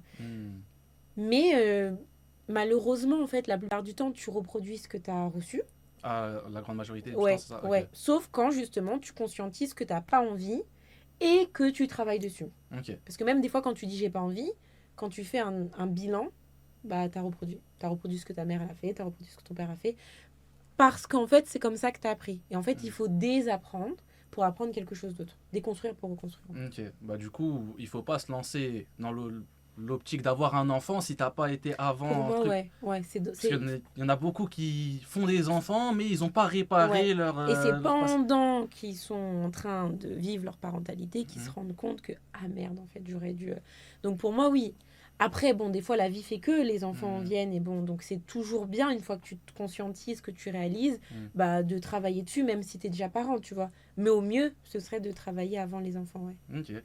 Et il y a une question, un conseil pour les gens qui sont vides, genre qui n'ont plus d'objectifs dans la vie, etc. Je connais énormément de personnes qui n'ont pas de passion pour quelque chose, qui Mm. ne savent pas dans quoi ils veulent bosser, et du coup ils sont amenés à traverser des périodes de déprime ou de dépression parce que leur vie elle ressemble Mm. à limite à rien, quoi. Mm. Donc est-ce qu'il y a des conseils à leur donner?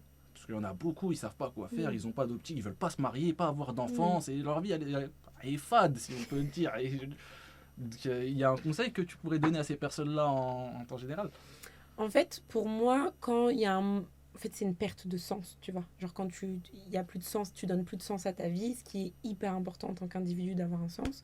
C'est important d'essayer de comprendre pourquoi. Donc, généralement, tu peux aller en thérapie, parler aussi avec des amis proches qui vont... Enfin, et encore, il faut qu'ils aient la capacité aussi de recevoir et de t'aider à comprendre ce qui se passe. Mais c'est essayer de te retrouver toi. Pour moi, quand tu as une perte de sens, c'est que tu as une perte de connexion avec qui tu es. Et Ok. donc, la manière la plus simple de retrouver un petit peu qui tu es, c'est de refaire le point sur ton histoire, sur ton vécu, tu vois, sur ce qui s'est passé dans ta vie, les événements difficiles, les événements aussi qui font du bien. Et ensuite, de reconnecter avec qu'est-ce que j'aimais de base. Et d'oser aussi poser des questions à tes Oui, bien parents, sûr. tout ça, tu vois.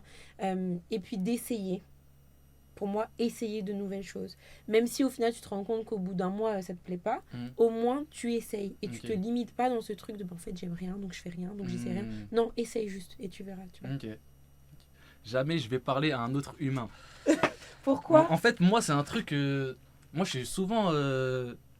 Enfin, en grandissant, j'ai pris ce caractère de personne solitaire qui aime bien rester dans son coin, etc. J'ai pas forcément besoin de gens parce que les conseils que d'autres personnes vont me donner, bah, je me les donne déjà à moi-même. C'est-à-dire, j'ai tendance à beaucoup me parler à moi-même. Des fois, je me dis, mais attends, je suis fou.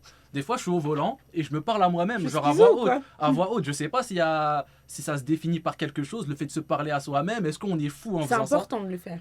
Ok. C'est important. Les personnes qui se parlent pas eux-mêmes, c'est eux qui peut-être, tu vois, on peut se poser des questions parce que finalement, c'est important d'avoir toujours ce discours interne de toi à toi-même. Tu es avec toi au quotidien. Donc ça veut dire que tu apprécies ta présence, tu apprécies ta personne et tu apprécies les pensées qui t'envahissent. Et ça, c'est hyper important. Donc Ok. non, tu n'es pas fou là aussi. Mais vas-y, continue. Ok, ça me rassure. J'aime pas me livrer un conseil. Ok, il y a des personnes qui ont du mal, qui ont ce blocage sur le fait de se livrer, etc. à d'autres êtres humains. Mais pourquoi Bah pour le coup, ça lui de dire. Mais toi, par exemple, pourquoi est-ce que tu es solitaire? Pourquoi t'aimes pas te confier? Bon, j'en Je pense. profite pour Ah, te moment, je t'inquiète pas. Je pense que c'est. Vu que j'ai connu pas mal de trahisons, les gens ont tendance à venir s'excuser, etc. Sauf que moi, quand il y a cassure, je peux pas revenir en arrière, etc. Donc, en grandissant, que ce soit des amis, peut-être certaines personnes de la famille, etc., qui ont fait des choses qui m'ont déplu, je me suis refermé sur moi-même et je me suis dit, mais en vrai de vrai, je compte pas sur eux, j'ai envie d'avancer. J'ai un peu cette mentalité, on va dire, individualiste parce que le plus important, c'est moi. Je dois évoluer moi, avoir ma vision de vie, mes passions, ce que je fais, etc. Et du coup, voilà. Je pense que c'est des expériences de vie, hein, les trahisons, des amis que tu connais depuis tout petit. Tu vas faire un séjour au ski avec eux. Ils te tournent le dos pour des raisons que j'ai déjà expliquées, hein. Moi, je pense qu'on va venir. Allez, on va y venir, les gars. On y rentre sur la thérapie du maire. Sur la thérapie du maire, vraiment. Et moi, c'est un conseil que je donne aux gens en temps général. Quand il y a eu une cassure avec que ce soit un pote ou quelqu'un de la famille, si c'est pas les parents, la frère et soeur, etc. S'il y a eu une cassure qui vous a marqué, pour moi, il faut couper les ponts. Est-ce que t'en parles avant de couper les ponts ou pas? Bah ouais, je le dis. Moi, je suis une personne qui aime beaucoup avoir une discussion Mhm, avant de couper court. Bah mhm. écoute, ça m'a déplu, ça m'a déplu, ça m'a déplu. Et très souvent, quand j'ai voulu parler avec la personne et lui faire comprendre, vu qu'il savait qu'il avait merdé soi-disant Mhm, et qu'il allait juste encaisser ce que j'avais à lui dire, mhm. bah il a fui la discussion. Ok. Du coup, moi, je finis toujours. Bon, si c'est pas un cas super grave, bonne continuation à toi. Fais ta vie et moi, je vais continuer de mon côté. C'est des trucs qui sont pas mal passés, etc. Mais en tout cas, il y a des choses en amitié, que ce soit avec la famille, etc., que je peux pas pardonner parce qu'un jour ou l'autre, je peux me remémorer ça et lui rappeler, etc. Mais tu te rappelles ce que tu m'as fait lors d'une embrouille, Donc etc. toi, la tromperie, c'est mort. Lui, c'est mort. Il va toujours... Mais, Ah mais bah non. la tromperie, mais c'est impossible. Juste le fait que. En fait, c'est quoi, selon toi, la limite qui peut faire qu'il y a tromperie? C'est quoi la chose qui fait qu'il y a tromperie? Genre le minimum. Par exemple, il y a des hommes, ils vont dire, ils sont dans l'extrême, hein, Oui. mais juste une caissier, un caissier, il n'y a pas de regard, il n'y a pas de bonjour, il n'y a pas de tout ça. Eux, c'est un cas extrême. Mais eux, tu vois, ça vient d'un manque de confiance en eux, en l'autre. En fait, pour moi, la limite de la tromperie, déjà, elle se définit dans chaque couple. Ok. Parce que pour moi, la tromperie, elle commence déjà dans la pensée. Donc, à partir du moment où, par exemple, tu te dis que tu désires vraiment quelqu'un d'autre que la personne avec qui tu es et que tu fais un petit schéma dans ta tête de comment tu vas l'approcher, Ok. ça peut déjà commencer à l'idée vers la tromperie. Parce que du coup, tout ce que tu vas faire après, ça va aller dans cette direction de, tu vois. Mais sauf que tu connais pas les pensées de la personne avec qui tu es. Justement. So, ça va être dans les messages, en fait, dans les échanges. Pour moi, à partir du moment où tu deviens ambigu avec quelqu'un par message, bah, on peut dire qu'il y a tromperie. Tu flirtes par message, il y a tromperie, tu vois. Ah, moi, c'est tu parles par message, même une discussion, c'est pour moi, c'est mais tromperie. ça, alors, est-ce qu'il y a un contexte? Imagine, c'est pour le travail. On est d'accord que là... Ça dépend quel travail. Par exemple, moi, il y a des, il y a des métiers, ma femme, j'aurais du mal. comme... Genre, je lâche pas. Il y a des hommes qui ont tellement du mal, ils ont la crainte de la tromperie, ma femme, elle travaille pas. Il y en a qui pensent comme ça. Moi, elle pourrait travailler parce que ça sort du milieu de la maison, etc. Et au bout d'un moment, ça va plus amener à une embrouille ou quoi que ce soit. Maintenant, elle travaille. Et moi qui ai connu bon, quelques expériences dans certains milieux du travail, comme à l'aéroport, je sais que ma femme, elle me dit, ouais, je vais travailler à l'aéroport. Ah, même si c'est une question de confiance ou quoi, dans le milieu hospitalier, etc. C'est pas parce que... En fait, c'est pas un manque de confiance en moi, mais c'est un manque de confiance aux autres. Ça veut dire, il y a des hommes, ils utilisent des stratégies de manipulation pour arriver à leur fin. Et ma mais femme, partout, ça, là, oui. oui, Dans tous les métiers. bah, il y a des métiers où il n'y a pas beaucoup de mixité. Il y a des métiers où il y a plus de femmes, etc. qui font. Voilà, il y a des métiers pour femmes, il y a des métiers pour hommes. Bah, Là, oui. non, il n'y a pas de métier pour femmes et des métiers pour hommes, mais il y a des métiers, on est d'accord. Je sais pas, par exemple, esthéticienne, etc. Oui. Il y a des coiffeuses, il y a des métiers où c'est plus destiné à ce qu'il y ait des femmes qui y travaillent que des hommes. Mais donc, toi, ça te poserait problème que ta femme travaille dans un métier mixte? Non, ça poserait pas problème, tout dépend du métier. Par exemple, dans les bureaux, etc., j'aurais plus confiance, parce que c'est des stéréotypes, c'est des clichés, l'aéroport, les hôpitaux, etc. Mais dans les bureaux avec les collègues aussi, hein? Après, c'est une question de confiance, c'est sûr. Justement. Je sais pas, j'ai peur. En fait, pour moi, et c'est un truc que je dis depuis très longtemps, on peut pas avoir 100% confiance en un être humain. C'est-à-dire les parents, les frères et sœurs, etc. 100% confiance, ça n'existe pas. Je sais pas si tu es d'accord avec ça. En fait, Tu peux avoir confiance, ça veut pas dire que je Mhm. n'ai pas confiance. Mais moi, peu importe n'importe quel humain, j'aurais pas 100% confiance en lui. mais qu'est-ce que ça veut dire du coup avoir confiance si t'as pas 100% confiance en l'autre? Parce que si t'as pas 100% confiance en l'autre, ça veut dire qu'il y a une partie de toi qui lui fait pas confiance. Bah, sur différents aspects. Genre, il y a certains aspects Vas-y, où je lesquels? pourrais pas avoir. Oh là là, j'allais dérailler. Alors là, J'allais dérailler. hein. Alors là, oui, t'es tombé sur la mauvaise psy. J'a- Lesquels? J'allais déraper, mais. Par exemple, demain j'ai une grosse voiture. J'ai une grosse voiture. Ma femme met les mains dans le volant. C'est une question de confiance aussi. C'est un cliché, d'accord? On sait conduire, hein, très bien. Oh, je rigole, les gars, je rigole bien évidemment. C'est qu'un cliché, mais. Dérape, il a dit. Non, en vrai, il n'y a pas que ça, mais on peut toujours être déçu parce que y a des choses. On n'est pas tous compatibles. Pour moi, à partir du moment où on n'est pas tous compatibles sur tous les aspects, bah, on peut pas avoir une totale confiance. En tout cas, pour les personnes qui sont croyants, etc., Mhm, ce qui est mon cas, mhm. je peux placer une totale confiance que en Dieu, mais en un être humain, je peux pas lui poser 100% confiance. Mais donc ça veut dire que tu lui imposerais tes craintes. Imposerait mes craintes, non, mais un jour ou l'autre, je peux être amené à être déçu, par exemple, par quelque chose qui a été fait, etc. Et à partir du moment où il y a un truc qui a été fait qui peut te décevoir, c'est que dans la confiance, il y a eu un hic. Mais donc comment tu te vois maintenir une relation stable, saine, bienveillante, avec l'amour sur la durée, Mhm. si finalement à chaque déception, il y a une cassure? Il n'y aura pas de cassure à chaque déception. C'est pas des cassures. En tout cas, ça dépend, c'est quoi. Ça dépend, c'est quoi la soi-disant déception. Avec tes amis, comment tu tries? Pourquoi est-ce que là, par exemple, avec tous tes amis, t'as Mhm. préféré couper? C'est pas moi qui a préféré couper, mais si je dois en venir par rapport à mes amis, on a fait un séjour au ski tous ensemble en 2023. Ok. Et bon, il y en a un avec qui il y a eu un conflit directement. On se connaissait depuis 1 an et demi ou 2. Et il y a eu conflit parce que il me forçait à devoir acheter des trucs dans la base de ski. Moi j'étais en mode, mais tu peux pas me forcer, frérot. C'est mon argent, c'est pas moi, c'est pas toi qui va m'obliger à payer quelque chose, etc. En plus la fatigue parce que c'est moi qui a conduit durant tout le long. Ah oui. Et en plus c'était l'un des mecs que je connaissais le moins, je me retrouve dans la même chambre, il fait que de ronfler. Moi, le matin, je fais 2 mètres, je me retrouve dans un canapé d'1,50 m, je monte dans le salon pour dormir, toutes mes nuits elles sont cassées, du coup il y a la Ouais. fatigue qui rentre en compte. Mhm. Du coup lui il y a eu cassure. Jusqu'à la fin, on a essayé de trucs durant les premiers jours, mais ça a cassé. Et je m'en foutais un petit peu parce que je le connaissais Oui. pas depuis très longtemps. Tous les autres, ça s'est plutôt bien passé, etc. Bon, il y en a qui se sont fracassés dès le premier jour, du coup. Le ski, durant la semaine, c'était pas Waouh, possible. les hommes. Ah, non, c'est... Et du coup, voilà, un jour, vers la fin du séjour, le dernier jour, on mettait nos vêtements à sécher dans le radiateur. Sauf Ok. qu'il s'avère qu'il y a un vêtement qui a un peu collé dans le radiateur, ce qui a laissé une marque. Ok. Ce qui a laissé une marque, etc. Bon, il y a des gens qui mettaient leurs vêtements, moi j'ai bien pu mettre mes vêtements, sauf que la marque, c'était pas la même couleur que les vêtements que j'avais mis dans le radiateur. Mhm. Du coup, on était tous en mode, on sait pas c'est qui en vrai, Mm. que la personne, si la personne sait qu'ils disent. Mhm. Moi j'ai dit les gars, j'ai mes affaires, après j'ai aucune confirmation que c'est moi, ça n'a pas la même Oui. tache, c'est pas la même couleur, etc. Du coup, en rentrant chez nous, le propriétaire nous dit qu'il y a 120 € à payer parce qu'il y a eu du matos, des produits, etc. pour Mm. effacer la trace. Et du coup, on a été amené à tous payer 20 € par tête. Ok. Et je pense que la personne avec qui j'ai été en conflit sur place a dû dire à tous mes potes comme quoi c'était moi qui avais fait la trace et qui n'a pas voulu déclarer. Et du coup, depuis ce jour-là, moi ça bougeait pas. J'ai fait le retour en voiture avec un de mes potes parce que celui-là avec qui j'ai eu le conflit, je l'ai laissé là-bas avec les autres. Je ne l'ai pas pris avec moi sur le retour. Logiquement, une personne avec qui il y a Bah oui, cassure, je oui, ne peux oui. pas le prendre avec moi Mm. sur le retour. Et du coup, on a tous mis 20 € par tête. Et depuis ce jour-là, plus de nouvelles. Il y en a un qui était plus sur Marseille parce qu'il travaillait là-bas sur le moment même. Et pendant la période du Ramadan, je le retrouve à Sevran. Et il m'a Mhm. pas envoyé de message, etc. Du coup, je savais qu'il y avait quelque chose et c'est là où j'ai compris que. Et du coup, je me suis dit, mais en vrai de vrai, tu as des amis à toi que tu connais depuis tout petit. Ouais.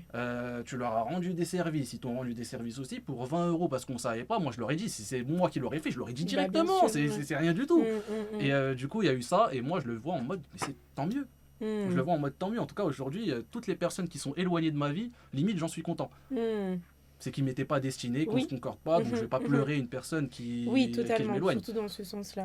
Donc, Mais du coup, est-ce que ça t'empêche de recréer des liens après? Parce que du coup, t'es plus méfiant là de l'autre. je suis plus méfiant, etc. Mais c'est pas un objectif. Par exemple, aujourd'hui, je vais pas chercher à forcer à avoir des amis ou quoi que ce soit. Mm. Je suis dans un milieu où j'ai du contact avec certaines Oui. personnes, etc. Mhm. J'ai eu le cas avec des viewers. Des viewers, bon, vu que j'étais un petit streamer, je suis un petit streamer, etc. Du coup, il y a cette proximité. Et j'ai créé des proximités envers certains viewers qui, par derrière, pour des vieweuses, te tournent le dos. Alors que c'est des personnes que tu as vues dans la vraie vie. Et ces Mm. filles-là, ils les ont jamais vues dans la vraie vie, tu vois. Mm. Et c'est là, ça me rajoute encore plus cette chose où je vais me renfermer Ouais. sur moi-même. Donc tu es une personne que j'ai côtoyée quand tu venais, on passait des bons moments ensemble, etc. Mais tu dragues une vieweuse jusqu'au point où tu veux me mettre... Genre que je Ouais. sois à dos, tu veux me mettre à dos. Mm. Bah écoute, c'est pas grave, tant Mm. mieux. Encore une fois, tant mieux. Et c'est pour ça que maintenant... Avant, j'avais cette proximité, c'était une erreur que je faisais Ouais. avec les viewers, les vieweuses, etc. Mm. J'ai changé beaucoup, j'essayais de déconseiller quand ils avaient des Mm. problèmes, etc. Et aujourd'hui, j'ai mis cette barrière. Ouais. Cette barrière pour éviter que ce genre de choses arrivent. Arrive, ouais, c'est Donc, important. voilà. Et du coup, maintenant c'est moi qui posais la question. Est-ce que ça, tu penses que ça te bloque ou que ça a un impact pour justement faire des rencontres amoureuses? Amoureuse. Ouais, pourquoi est-ce que là, t'as dit tu as 24 ans, c'est ça? Ouais, j'ai 24 ans en novembre. Je suis en 2001. Ok. J'ai 24 ans en novembre. C'est un petit. Je suis un mioche. Je suis encore un mioche. Donc, non, par rapport aux rencontres amoureuses, j'ai toujours été dans l'optique de, encore une fois, je pense que je l'ai depuis longtemps, la mentalité un peu individualiste. Je pense qu'avant de te mettre avec quelqu'un, il faut que tu aies une situation stable. Ça veut dire, tu ne peux pas t'aventurer dans quelque chose juste pour t'aventurer dans quelque chose. Donc, j'ai toujours eu. Enfin, je m'en foutais des filles, que ce soit pendant ma scolarité, etc. Et les gens, ils sont en mode, toi, la vis, t'as jamais eu de copine, toi? Ah, j'ai du mal à te croire. Immense, c'est un gros BDG. Bon, Yousra, je te le permets pas. Mais je. N'importe quoi, non, hein, c'est pas vrai. C'est un petit, d'accord? Je suis un enfant. Mais franchement, je ne saurais pas l'expliquer. Et aujourd'hui, il y a des choses qui font que le fait que je sois sur les réseaux, ça dérange beaucoup de filles. Ah oui, pourquoi? Bah, je pense que il y a le fait d'être exposé.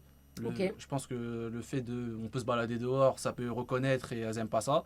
Le fait qu'il y ait beaucoup de filles dans mon chat. Le fait qu'il y a beaucoup de filles dans mon chat, du coup, ça peut déranger, etc. Imaginons, je parlais avec une fille et je dis merci Yousra, t'es vraiment la meilleure. Ça peut déranger. Ah oui, donc ça va jusque-là. Bah, bien sûr. À la jalousie des femmes, des fois, ça peut être très extrême, jusqu'à en faire des choses. Ah bah là, ce serait beaucoup très, impensable. très extrême, hein. Bah oui, mais du coup, je pense que ça dérange beaucoup et j'en ai eu le cas il n'y a pas très longtemps. Il y en a qui m'ont supprimé parce qu'ils ont vu que j'étais sur les réseaux. Donc, Ah et carrément, ouais. aujourd'hui, j'ose même plus dire que je suis sur les réseaux quand je parle avec quelqu'un. Waouh. Ça veut dire, il y a une personne récemment qui a appris au bout de 1 an, en voyant les clips avec Noah Lunsi, que j'étais sur les réseaux. Alors que j'avais un peu tendu la perche, mais sans plus. Et elle a dit c'est KO. C'est KO. J'ai fait ah bah ok, c'est pas grave. C'est pas grave. Mais je pense que ça dérange. Et aujourd'hui, moi j'ai plus la mentalité de je me concentre sur ce que je fais, mes projets professionnels, etc. Et je pense qu'une fille, une femme, ça va plus me ralentir qu'autre chose aujourd'hui. How can you say that? Non, Bah, pourquoi? je m'explique. Vas-y, bah oui, explique-toi. Une femme aujourd'hui, en fait, les réseaux sociaux, c'est un truc qui prend 100% de ma vie actuellement. Ouais, du coup, ok. j'y consacre énormément de temps et tout. Et j'aurais pas de temps à consacrer à une femme déjà. Et si aujourd'hui, j'ai une copine ou une femme, j'aurais pas ce temps à lui consacrer, etc. Et si je lui consacre ce temps, elle va me prendre la tête. Ouais, tu passes pas assez de temps avec moi, tu passes pas avec toi. Tu prends trop Mais ton c'est quoi projet à ce cœur, etc. stéréotype? Mais c'est pas un Mais stéréotype. tu peux aussi être avec une femme qui te soutient, là, oui, qui croit en toi, qui te soutient, et donc du coup qui te porte et qui te pousse et qui t'aide à aller plus loin. C'est ça aussi le principe du couple, c'est un partnership où vous allez ensemble, vous avancez plus loin. Alors peut-être pas aussi vite que si tu étais solo, mais elle vient t'apporter, en tout cas quand tu choisis une bonne personne pour toi, elle vient aussi t'apporter un vrai soutien. Et aussi, tu vois, au niveau de la charge mentale, tout ce que tu portes, qu'est-ce que tu as vu? Pourquoi tu regardes? Il a raison parce qu'il peut être très très vite aigri dans cette période, donc c'est mieux pour elle. En fait, c'est parce que je connais des fois mon comportement, mes humeurs. Ah ah! Et je sais que les réseaux sociaux, ça me prend vraiment à cœur. Genre vraiment, il y aura une baisse de stats, je vais être pas bien, je vais être aigri, etc. Et j'ai pas envie de transmettre cette mauvaise humeur-là à une fille. Donc aujourd'hui, je me sens pas prêt. Est-ce que tu penses pas que les réseaux sociaux, là, du coup, prennent une place qui ne devrait pas prendre, au point où, tu vois, t'es autant consumé par ça? Bah, si, je me prends trop la chose à cœur. Après, c'est quand il y a la passion. Quand tu es passionné par quelque chose, tu es obligé de te donner à fond, encore plus dans l'étape où on va dire que tu es dans les débuts. Donc tu dois encore prouver des choses. Et je pense qu'une fois que je suis plus en place sur les réseaux, que je peux en vivre, etc., bah là, ça va être beaucoup plus simple pour moi. Mais aujourd'hui, je suis à un stade où je dois limite tout faire tout seul. Et encore, heureusement qu'il y a des personnes qui m'accompagnent beaucoup. D'ailleurs, je vous remercie infiniment. Mais du coup, ouais, je me sens pas prêt et j'ai envie surtout de faire le bon choix. Aujourd'hui, le fait que j'ai jamais eu de meuf dans ma vie, c'est ma fierté. Et j'ai envie que j'en ai une et ce soit la bonne. Du coup, je prends mon temps, etc. Je laisse le temps faire. Je ne veux pas sauter les étapes. Je sais que généralement, surtout les jeunes, etc., ils veulent sauter les étapes. T'entends des petites de 16, 17 ans, ouais, moi je vais me marier, etc. Va faire tes études, va finir tout ça avant de vouloir te marier. Et bah moi, aujourd'hui, je me sens pas truc. En plus, le statut de couple, on va dire, avec notre religion, etc., c'est un peu mal perçu. Donc, moi, s'il y a bien une chose, c'est une optique de mariage et de... Donc oui, c'est plutôt ce fait de se dire... là, je sais qu'aujourd'hui, je suis pas prêt à me marier. Oui, Parce que tu sais que tu vas pas être en couple pendant des mois et des mois. Si tu rencontres quelqu'un, la bonne personne, c'est pour te marier peu de temps après, finalement. Par rapport à la exactement. religion. Et surtout Ok. que si une fille apprend que j'ai 26 000 euros à rembourser, elle va dire, bon, Elle je va vais pas dire, ciao. putain, t'as un crédit étudiant dans le dos, mon gars. Bah, tu vas l'assumer tout seul, hein. Tu vas l'assumer tout seul. Allez, bye. Mais Donc, je trouve ça bien aussi que, à ton âge, quand même, tu cherches à te construire toi en tant qu'homme et en bien tant sûr, j'ai qu'individu. pas envie de donner à une fille ce mauvais côté de moi. J'aime Ouais. bien quand les gens ils me perçoivent en Marwan, c'est une bonne personne, il danse son coin, il fait du. En fait, Mais tu n'es pas... Enfin, tu n'es pas qu'une bonne personne qui n'a que des qualités, qui est dans son... j'ai beaucoup de défauts, c'est pour ça que j'ai pas envie de faire paraître aux autres les défauts. C'est par exemple pour ça que avec ma famille, je suis très introverti, je parle pas. Je suis comme ça. Et ça m'appelle la statue, tu parles pas, et c'est un truc qu'on me reproche, et j'ai envie de travailler dessus. Mais quand t'as un blocage pour le faire changer chez moi, et ils sont choqués, hein. Ma mère, elle était choquée, pour te dire, c'est ma mère. Dans les débuts, elle regarde un peu ce que je fais sur les réseaux, elle a fait, mais c'est pas mon fils ça. Elle a fait, mais c'est pas mon fils ça. Comment il parle autant sur un live, il est aussi à l'aise et tout, mais avec nous à la maison, il est là, c'est un zombie limite. Donc voilà, c'est un truc qu'on me reproche beaucoup. Et carrément, ça commence à me peiner en mode. Bah ouais, je J'ai envie comprends. de. Ouais. Et j'ai pas envie qu'il le perçoive en mode. Ah, c'est. Il se met de côté ou bien il s'intéresse pas ou quoi. C'est juste dans ma personnalité. C'est un truc qu'on me reproche beaucoup en ce moment. Et c'est pas une mauvaise chose parce qu'ils veulent plus me découvrir, Bien etc. sûr, bien sûr. Donc voilà. Mais parce que du coup, à qui tu autorises de te voir tel que tu es vraiment? Avec Les- toutes les... Les viewers. Mais... Alors, je sais que vous êtes réels, mais...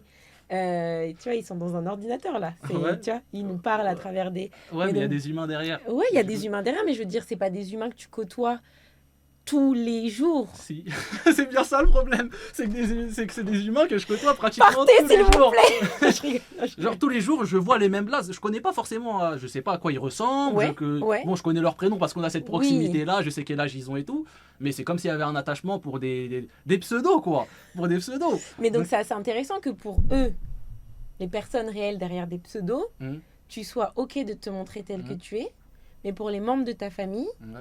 qui sont ta chair et ton sang, Mhm.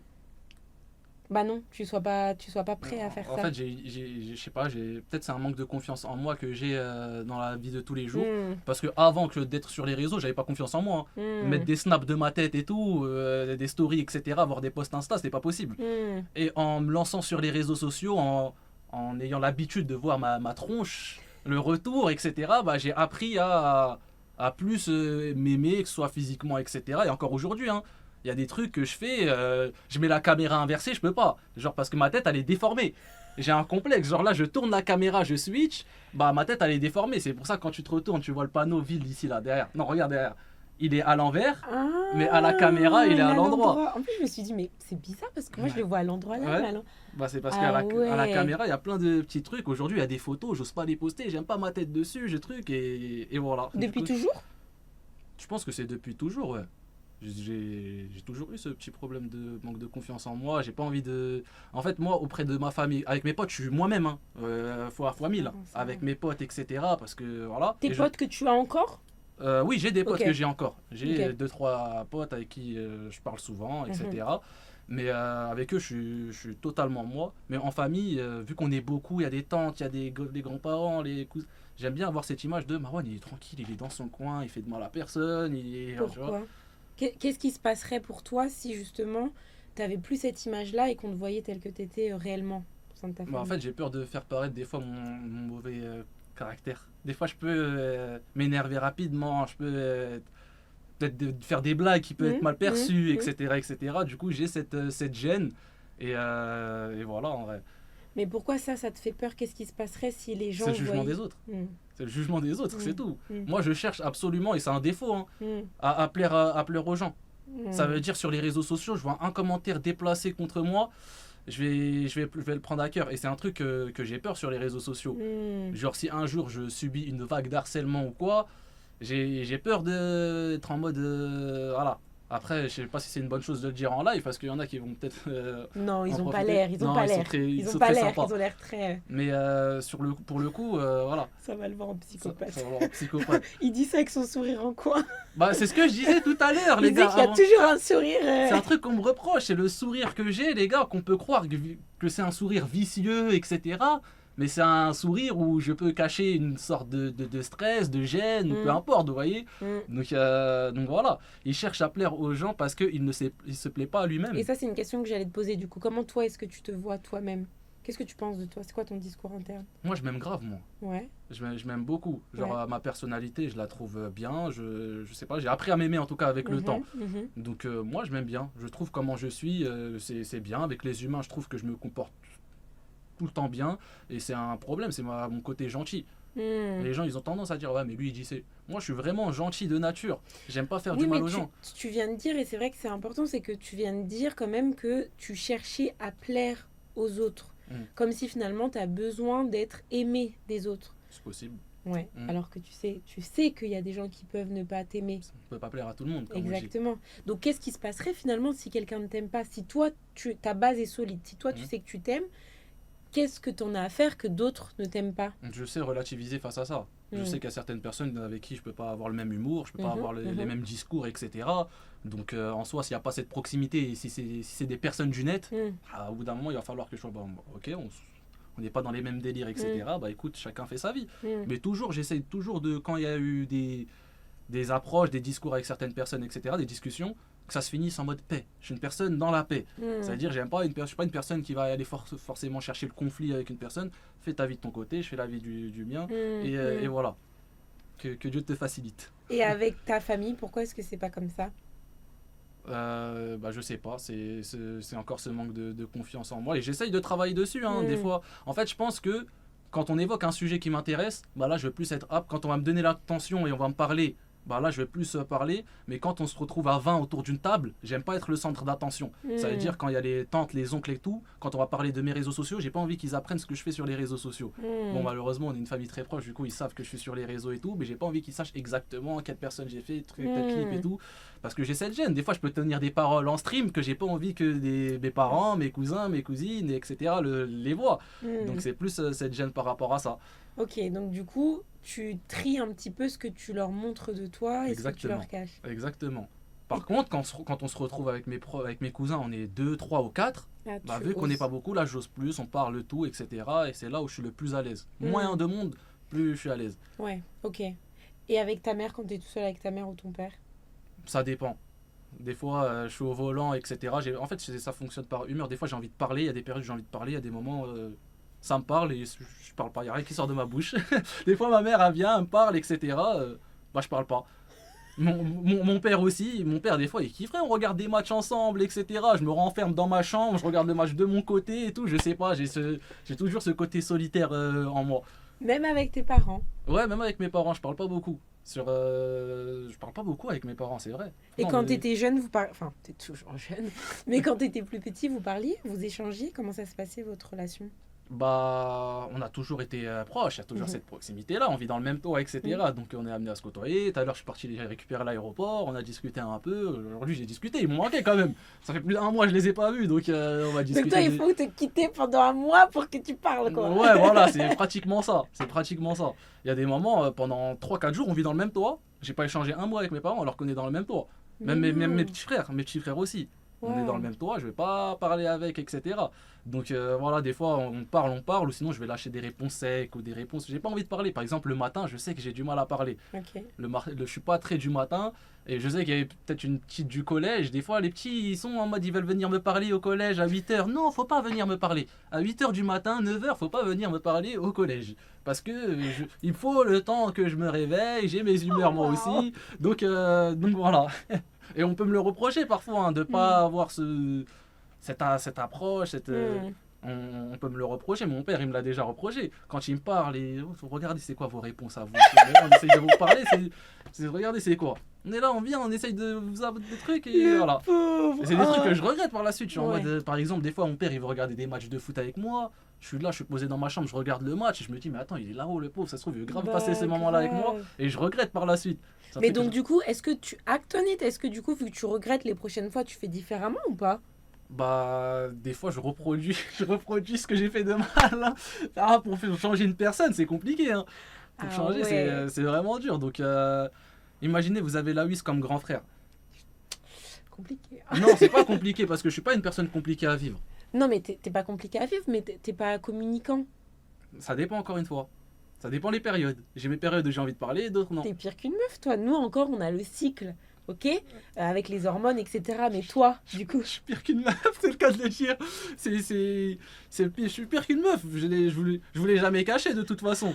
Pire qu'une meuf. Waouh. Donc, il va falloir que ta femme te gère, toi, dans tes états émotionnels. Comme moi, je devrais gérer les états émotionnels de ma femme. Ça va dans les deux sens, quoi qu'il arrive. Oui, mais normalement, les hommes, ils sont un peu plus connus pour être plus stables émotionnellement. Je- Nous, en fait, les femmes, il y a quelque chose qui justifie. Je sais que vous n'aimez pas trop en parler, donc je vais pas m'étendre dessus, mais le cycle féminin où il y a les différentes hormones, les différentes phases, ça justifie Mhm. nos humeurs différentes, ok? Vous, Bah, moi, il y a c'est des le même. Au niveau des hormones, j'entends bien. Hein. Oui, oui, Ce qui se passe à ok. l'intérieur corporellement, physiologiquement, c'est pareil. Donc en fait, ce qui va justifier vos changements d'humeur, c'est vous, vos choix ou les personnes extérieures, si des gens te font. Voilà. Mais donc quand toi, tu te lèves un matin et que tu te dis aujourd'hui j'ai envie ou aujourd'hui j'ai pas envie, finalement, comment est-ce que tu gères le fait que les autres peuvent être blessés par ton comportement ou par le fait que tu te renfermes Moi, je pense avoir l'explication à ça. C'est que je suis une personne très pensive et qui pense Hmm. négativement. Généralement, Hmm. j'ai ce don de dramatiser les choses. Ok. Du coup, peu importe ce qui va se passer dans ma vie, bah, quelque chose qui va se passer, je vais toujours le rendre en mode ah, il peut se passer ça, putain, j'ai fait n'importe quoi, ça. Hmm. Et du coup, ça me met dans une humeur où je peux me braquer, trucs, je me renferme Ok. sur moi-même. Et c'est le fait d'être pensif. Et malheureusement, on contrôle pas nos Oui. pensées. Donc, je pense que c'est un truc qui peut me nuire dans la vie de tous les jours. Ouais, Avant ouais, de ouais. dormir, des fois, j'ai des blocages, j'arrive pas à dormir parce que je suis en Hmm. train de cogiter sur quelque chose. Et là, depuis que je suis sur les réseaux sociaux, bah, la chose principale, c'est les réseaux. Vu que ma tête, elle est 100% sur les réseaux sociaux, Ouais. ce que j'entreprends, etc., bah, il y a des choses que j'ai tendance à dramatiser et tout, et ça joue sur mes humeurs de tous Hmm. les jours. Ok, donc ça, tu vois, c'est important parce que du coup, t'es un overthinker, genre Mm. quelqu'un qui pense beaucoup. Ouais, C'est quoi tes pensées, tes 5 pensées principales c'est qui genre. reviennent le plus souvent? Bah, Tes pensées négatives, là. aujourd'hui, ça va être que les réseaux sociaux. Hein. Hmm. Ça a pris une partie majeure de ma vie parce que Tu c'est as une une... passion. Ah bah oui. Et j'ai mis cette pression-là parce que je me dois de réussir. Parce que en fait, il y a tellement de gens à qui je dois prouver. Enfin, c'est nul de prouver en soi. Hmm. Mais je me dois déjà pour moi-même une passion. Déjà. J'ai du mal avec le milieu du travail. Hmm. Le fait d'avoir des ordres, d'avoir des supérieurs, le Je fait comprends, d'avoir ok. tout ça. Et surtout, ouais, c'est le fait que ce soit une passion, que je kiffe, etc. Et ça va me frustrer de fou malade Hmm. si je n'atteins pas mon but. Hmm. Mais du coup, tu vois, là, j'ai quand même l'impression que tu places cette passion à un mauvais endroit. Parce que tu te mets tellement une pression que ça en devient quelque chose qui vient, toi, te bouffer au quotidien, au Oui. point où ça t'empêche des fois de dormir. Comment est-ce que tu as... Parce que tu dis les pensées, on ne les contrôle pas. Oui et Mm. non. Dans le sens, effectivement, il y en a, elles viennent tout le temps comme ça. Mais après, c'est comme un... Tu vois, c'est comme des graines qu'on plante dans un jardin. On choisit celles qu'on décide de planter, d'arroser et tout, tu vois. Et on choisit celles qu'on déterre et qu'on met de côté. Ouais. Toi, j'ai l'impression que toutes les pensées qui viennent, hop, allez, je les arrose, je les fais, tu vois, se développer, Mm. etc. Et donc, ça devient encore plus dramatique. Mais comment est-ce que tu arrives à prendre une pensée et à la désarmer? Une pensée négative, par exemple. Je crois que c'est je crois que c'est Dieu, je crois. Hmm. J'essaye de prier, de m'en Ouais. remettre à Dieu. Des Ouais. fois, ça me permet de changer, etc. Mais je pense que c'est l'aspect religieux. Hein. Hmm. Ça doit m'aider. Des fois, Ouais. j'ai vraiment cette croyance à un Oui. niveau élevé. Donc, je pense Hmm. que c'est plus ça. Hmm. J'essaie de me libérer ici. Après, des fois, j'ai certaines personnes qui sont d'une écoute. Du coup, Oui. ça me permet de me libérer, de leur dire mais attends, c'est normal que si, ça. Comment Hmm. je peux faire ci, ça. Et ça va, j'ai des personnes de bonnes écoutes en temps général. c'est Donc, bien. donc voilà, Hmm. j'essaie de me canaliser par rapport à ça. Hmm. C'est important parce que, alors, c'est super que tu aies Dieu parce que c'est la source principale, tu vois, qui t'aide justement à tenir aussi. Ouais. Mais aussi que tu puisses les contrecarrer, on va dire, avec des choses factuelles. Tu vois, par exemple, tu me parles des réseaux et que ça vient un petit peu t'envahir. Mais c'est important quand tu vois tes pensées négatives et donc où tu commences à les nourrir d'encore plus de pensées négatives, que tu puisses aussi te mettre face à des faits Les faits, c'est que, comme ce que tu montrais tout à l'heure, tu fais des vues de manière assez rapide, tu es bon dans ce que tu fais, tu arrives à avoir des personnalités qui viennent et qui croient en ton projet, que ce soit les personnalités, que ce soit ce que tu me disais, la mission locale. Enfin, il y a plein de choses qui se passent. Et ça, c'est les faits, tu vois. Et c'est les faits qui vont aussi te permettre, du coup, de désarmer, on va dire, toutes tes pensées négatives. C'est ça. Bah, il y a une période, là, je pense, il y a 1 mois et demi, 2 mois, j'ai passé une période où j'étais un peu déprimé par rapport aux réseaux sociaux, etc. Le fait d'être passé en temps plein dans mon taf à côté, j'avais moins de temps à me consacrer. Du coup, j'avais l'impression de ne pas être productif dans ce que je fais, de ne pas évoluer. Et du coup, j'arrête tout. J'ai plus envie des réseaux sociaux, je supprime tout, etc. J'étais parti dans l'optique de tout arrêter. Juillet, j'avais l'impression de ne pas être trop productif aussi. Du coup, j'avais aussi cette... Et là, à partir de août, vu que j'ai eu de bons invités, ça s'est enchaîné, etc., ça m'a rajouté ce boost. Mais j'ai toujours semé avec moi. Et c'est ça le problème. C'est que je me dis, TikTok, ça évolue. YouTube, ça va, ça prend bien, etc. Mais sur Twitch, la plateforme où je suis le plus présent, bah ça stagne. Il n'y a pas cette évolution comme je me l'attends. Et sans me jeter des fleurs ou quoi, hein, je trouve que pour le travail que je fournis depuis plusieurs mois, etc., je mériterais plus de notoriété sur Twitch que voilà. Et du coup, c'était la frustration. Je suis en mode, mais comment moi, avec toute l'énergie que je mets, les concepts, etc., bah il n'y a pas l'évolution dans la plateforme où je prends le plus de plaisir de base. Et du coup, même si ça se passe bien à droite et à gauche, bah, je vais toujours avoir cet aspect Twitch en tête qui va me dire que truc, et du coup, ça me bouffe un peu le cerveau. Alors que c'est dommage parce que, comme tu es en train de le dire, de base, c'est une plateforme où tu prends énormément de plaisir. Et donc, c'est dommage de ne pas conscientiser pleinement ce plaisir que tu prends avec une communauté qui a l'air exceptionnelle, tu vois, et de pas juste continuer à profiter comme tu le fais. Parce que du jour au lendemain, c'est le truc des réseaux, c'est que du jour au lendemain, tu peux péter le score, etc. Et c'est dommage parce que du coup, ça devient, au lieu d'être toujours ce moment de plaisir, ça devient un moment de frustration de « Oh là là, il faut que je fasse plus, j'aimerais faire autrement. » tu vois. Et des fois, je le fais ressentir en live. Et les viewers, malheureusement, ils doivent subir mes sauts d'humeur. Ça veut dire, des fois, quand j'ai des coups de gueule à dire, etc., je suis en live, je suis là, je suis en mode « Ah, truc !» Et ils sont en mode, mais c'est pas grave, fais truc. Ils essayent de me. Vous avez raison, fais ça. Désolé, chers habitants, désolé la ville, si parfois vous devez faire face à mes sauts d'humeur. J'essaye toujours d'être souriant, etc. Si je cut un live en étant énervé, bah ça arrive, les gars. Vous devez m'apprécier comme je suis finalement. Vous devez m'apprécier comme je suis. Si des fois j'ai des sauts d'humeur et je me plains, bah vous devez accepter le fait que je me plains. Voilà, je suis désolé. Ou tu peux aussi travailler sur cet aspect-là pour justement apprendre à être beaucoup plus dans la reconnaissance. Je le suis. Je suis beaucoup reconnaissant. Je suis une personne qui me remet plus dans la reconnaissance. Et donc du coup de capter que c'est super déjà ce que j'ai, et, tu vois, et de continuer dans ce sens. Ok. Mais moi je suis une personne qui me remet beaucoup en question. Par exemple, la dernière fois, je me rappelle en live, j'étais pas bien, j'ai tapé un peu un délire de coup de gueule, je me plaignais. Quand j'ai coupé le live, je m'insultais. Mais c'est pas être dans la reconnaissance, ça, là, oui. Ça. Non, je me remets en question. Ah oui, tu veux dire c'est autre chose. Oui, je me remets beaucoup en question, etc. Donc ça me permet de, quand je sais que j'ai fait n'importe quoi, de le dire, de m'excuser. J'ai pas de honte à m'excuser, moi. Quand j'ai un tort ou que j'ai blessé quelqu'un, etc., qui l'a mal pris, même si pour moi, j'ai rien fait de mal, bah écoute, si je t'ai blessé, etc., franchement, désolé. Ça, c'est bien. J'ai pas de honte et je pense que les gens devraient faire de même. Si vous avez blessé quelqu'un, peu importe, même si vous estimez que c'est pas quelque chose de grave que vous tant que vous l'avez blessé, pour moi faut s'excuser et passer à autre chose. Donc voilà. Mais c'est quand que tu te dis merci quoi, c'est-à-dire sujet à part, pourquoi une personne en situation de handicap ou PMR a plus de mal à se faire accepter par les autres. On va y venir par la suite. On finit ma thérapie là, t'es en train de tuer ma thérapie. Quand on aura fini, on évoquera ce cas-là. Mais oui, parce que je crois que ça fait 2 fois qu'il pose la question. Ouais, bah en fait c'est un jeune. T'as un jeune de 15 ans qui a besoin d'attention, etc., qui est en situation de handicap. Tant qu'on lui donne pas son attention, il sera pas content. Là oui, non mais moi j'essaie trop. Ça veut dire des fois non mais il me connaît déjà. Ah oui d'accord, parce que là il me connaît, il a l'habitude, ça fait 2 ans, il me voit, ça veut dire il sait déjà comment je suis. L'exemple d'hier, non, moi je suis très dans la taquinade et dans la run. Et ils ont l'habitude de me voir comme ça sans exagérer. Mais il est malade de ouf, il est fou lui. Il choque notre psy. Là oui, ils sont dit pas ça, mais les gars, j'ai dit quoi de mal? Il y a des personnes et c'est beaucoup. Mais t'as vu comment. Non. T'as vu comment tu l'as dit? Tant qu'il a pas son attention, il est pas content. il sera grognon. La 800 Pierre, regarde, il réagit en mode la 800 Pierre, mais il est pas. Il est fou malade ce taré. Je suis mort. Mais non, des fois je peux faire des gaffes. Hein. Ça peut m'arriver, mais les gens, à force de me connaître et tout, ils savent que c'est dans l'humour, il en rigole. Donc voilà, comment il infantilise et minimise le problème de ce viewer est choquant.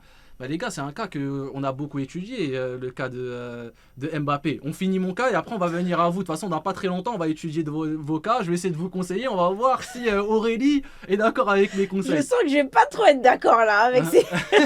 Mais du coup, ouais, bah, me concernant, je sais pas s'il y a d'autres questions à poser, si tu veux découvrir d'autres choses me concernant. Non, mais je pense aussi, ce qu'un de tes viewers a dit, je sais plus c'est quoi, mais j'ai pas l'impression en fait que du coup, tu sois bienveillant avec toi-même. Tu vois, quand on est sur les réseaux, quand on travaille à notre compte, c'est quelque chose qu'on a tous connu, hein, ce truc d'avoir l'impression de stagner, de pas être valorisé à la hauteur du travail que l'on donne, etc. Mais je pense que c'est important de trouver un équilibre entre je sais où je veux aller, je sais pourquoi j'ai commencé ce que j'ai commencé. Et donc, c'est ce qui me garde motivée tout au long de ce process. Mais je reconnais aussi tout ce que j'ai déjà accompli. Parce que ce que tu as déjà accompli, c'est énorme, tu vois. Alors que tu n'es pas 100% sur ça, tu n'es pas rémunéré tous les mois pour ce que tu fais, c'est déjà énorme, tu vois. Tout l'investissement. Moi, quand je suis arrivée ici, que j'ai vu le matériel, j'étais choquée, tu vois. Et donc, pour ça, pour moi, tu devrais être bienveillant envers toi-même et justement te valoriser toi-même dans ce que tu fais au lieu de juste t'insulter, te dire c'est pas assez, etc. Et donc, c'est pour ça que je te disais tout à l'heure, quand tu as des pensées un petit peu dévalorisantes ou négatives par rapport à ce que tu fais, d'être très factuel et limite d'avoir un tableau avec tes accomplissements ou tes réussites. Je sais pas si tu notes tes objectifs et après tu les tiques. Je suis une personne, je suis très organisée, hein, c'est-à-dire mes concepts, mes trucs, je rédige tout sur mon Et bloc-notes. est-ce que tu notes quand tu les atteins? Oui, bien sûr. Et est-ce que tu Par te exemple, félicites? des listes d'invités, je coche, bah, ça c'est réussi, il reste telle personne, tel concept, ça c'est réussi, truc. Et je suis tu très te organisé. félicites ou t'es faux? Parce que j'ai l'impression que tu vas être focus sur ce qui reste à faire plutôt que ce que tu as déjà fait. Ouais, par exemple, des fois je finis des lives avec des invités, je suis en mode est-ce que ça s'est bien passé? Est-ce que ça s'est pas bien passé? Je sais pas, en mode c'était lourd, c'était truc. Non, je pense toujours à est-ce qu'il y a des choses à améliorer? Est-ce que c'est truc? Et je veux pas avoir tendance à être. Je reconnais ce que j'ai fait, hein. C'est pour ça qu'aujourd'hui je me dis que je mériterais beaucoup plus de trucs parce que je sais ce que j'ai fait avant. Et c'est plus la frustration de. Et je pense que le fait de penser comme ça, ça me dit je dois faire plus. Du coup, ça me donne des motivations, d'être plus créatif, trouver de nouveaux concepts, etc. pour évoluer. Donc ça va pas, ça va pas, ok.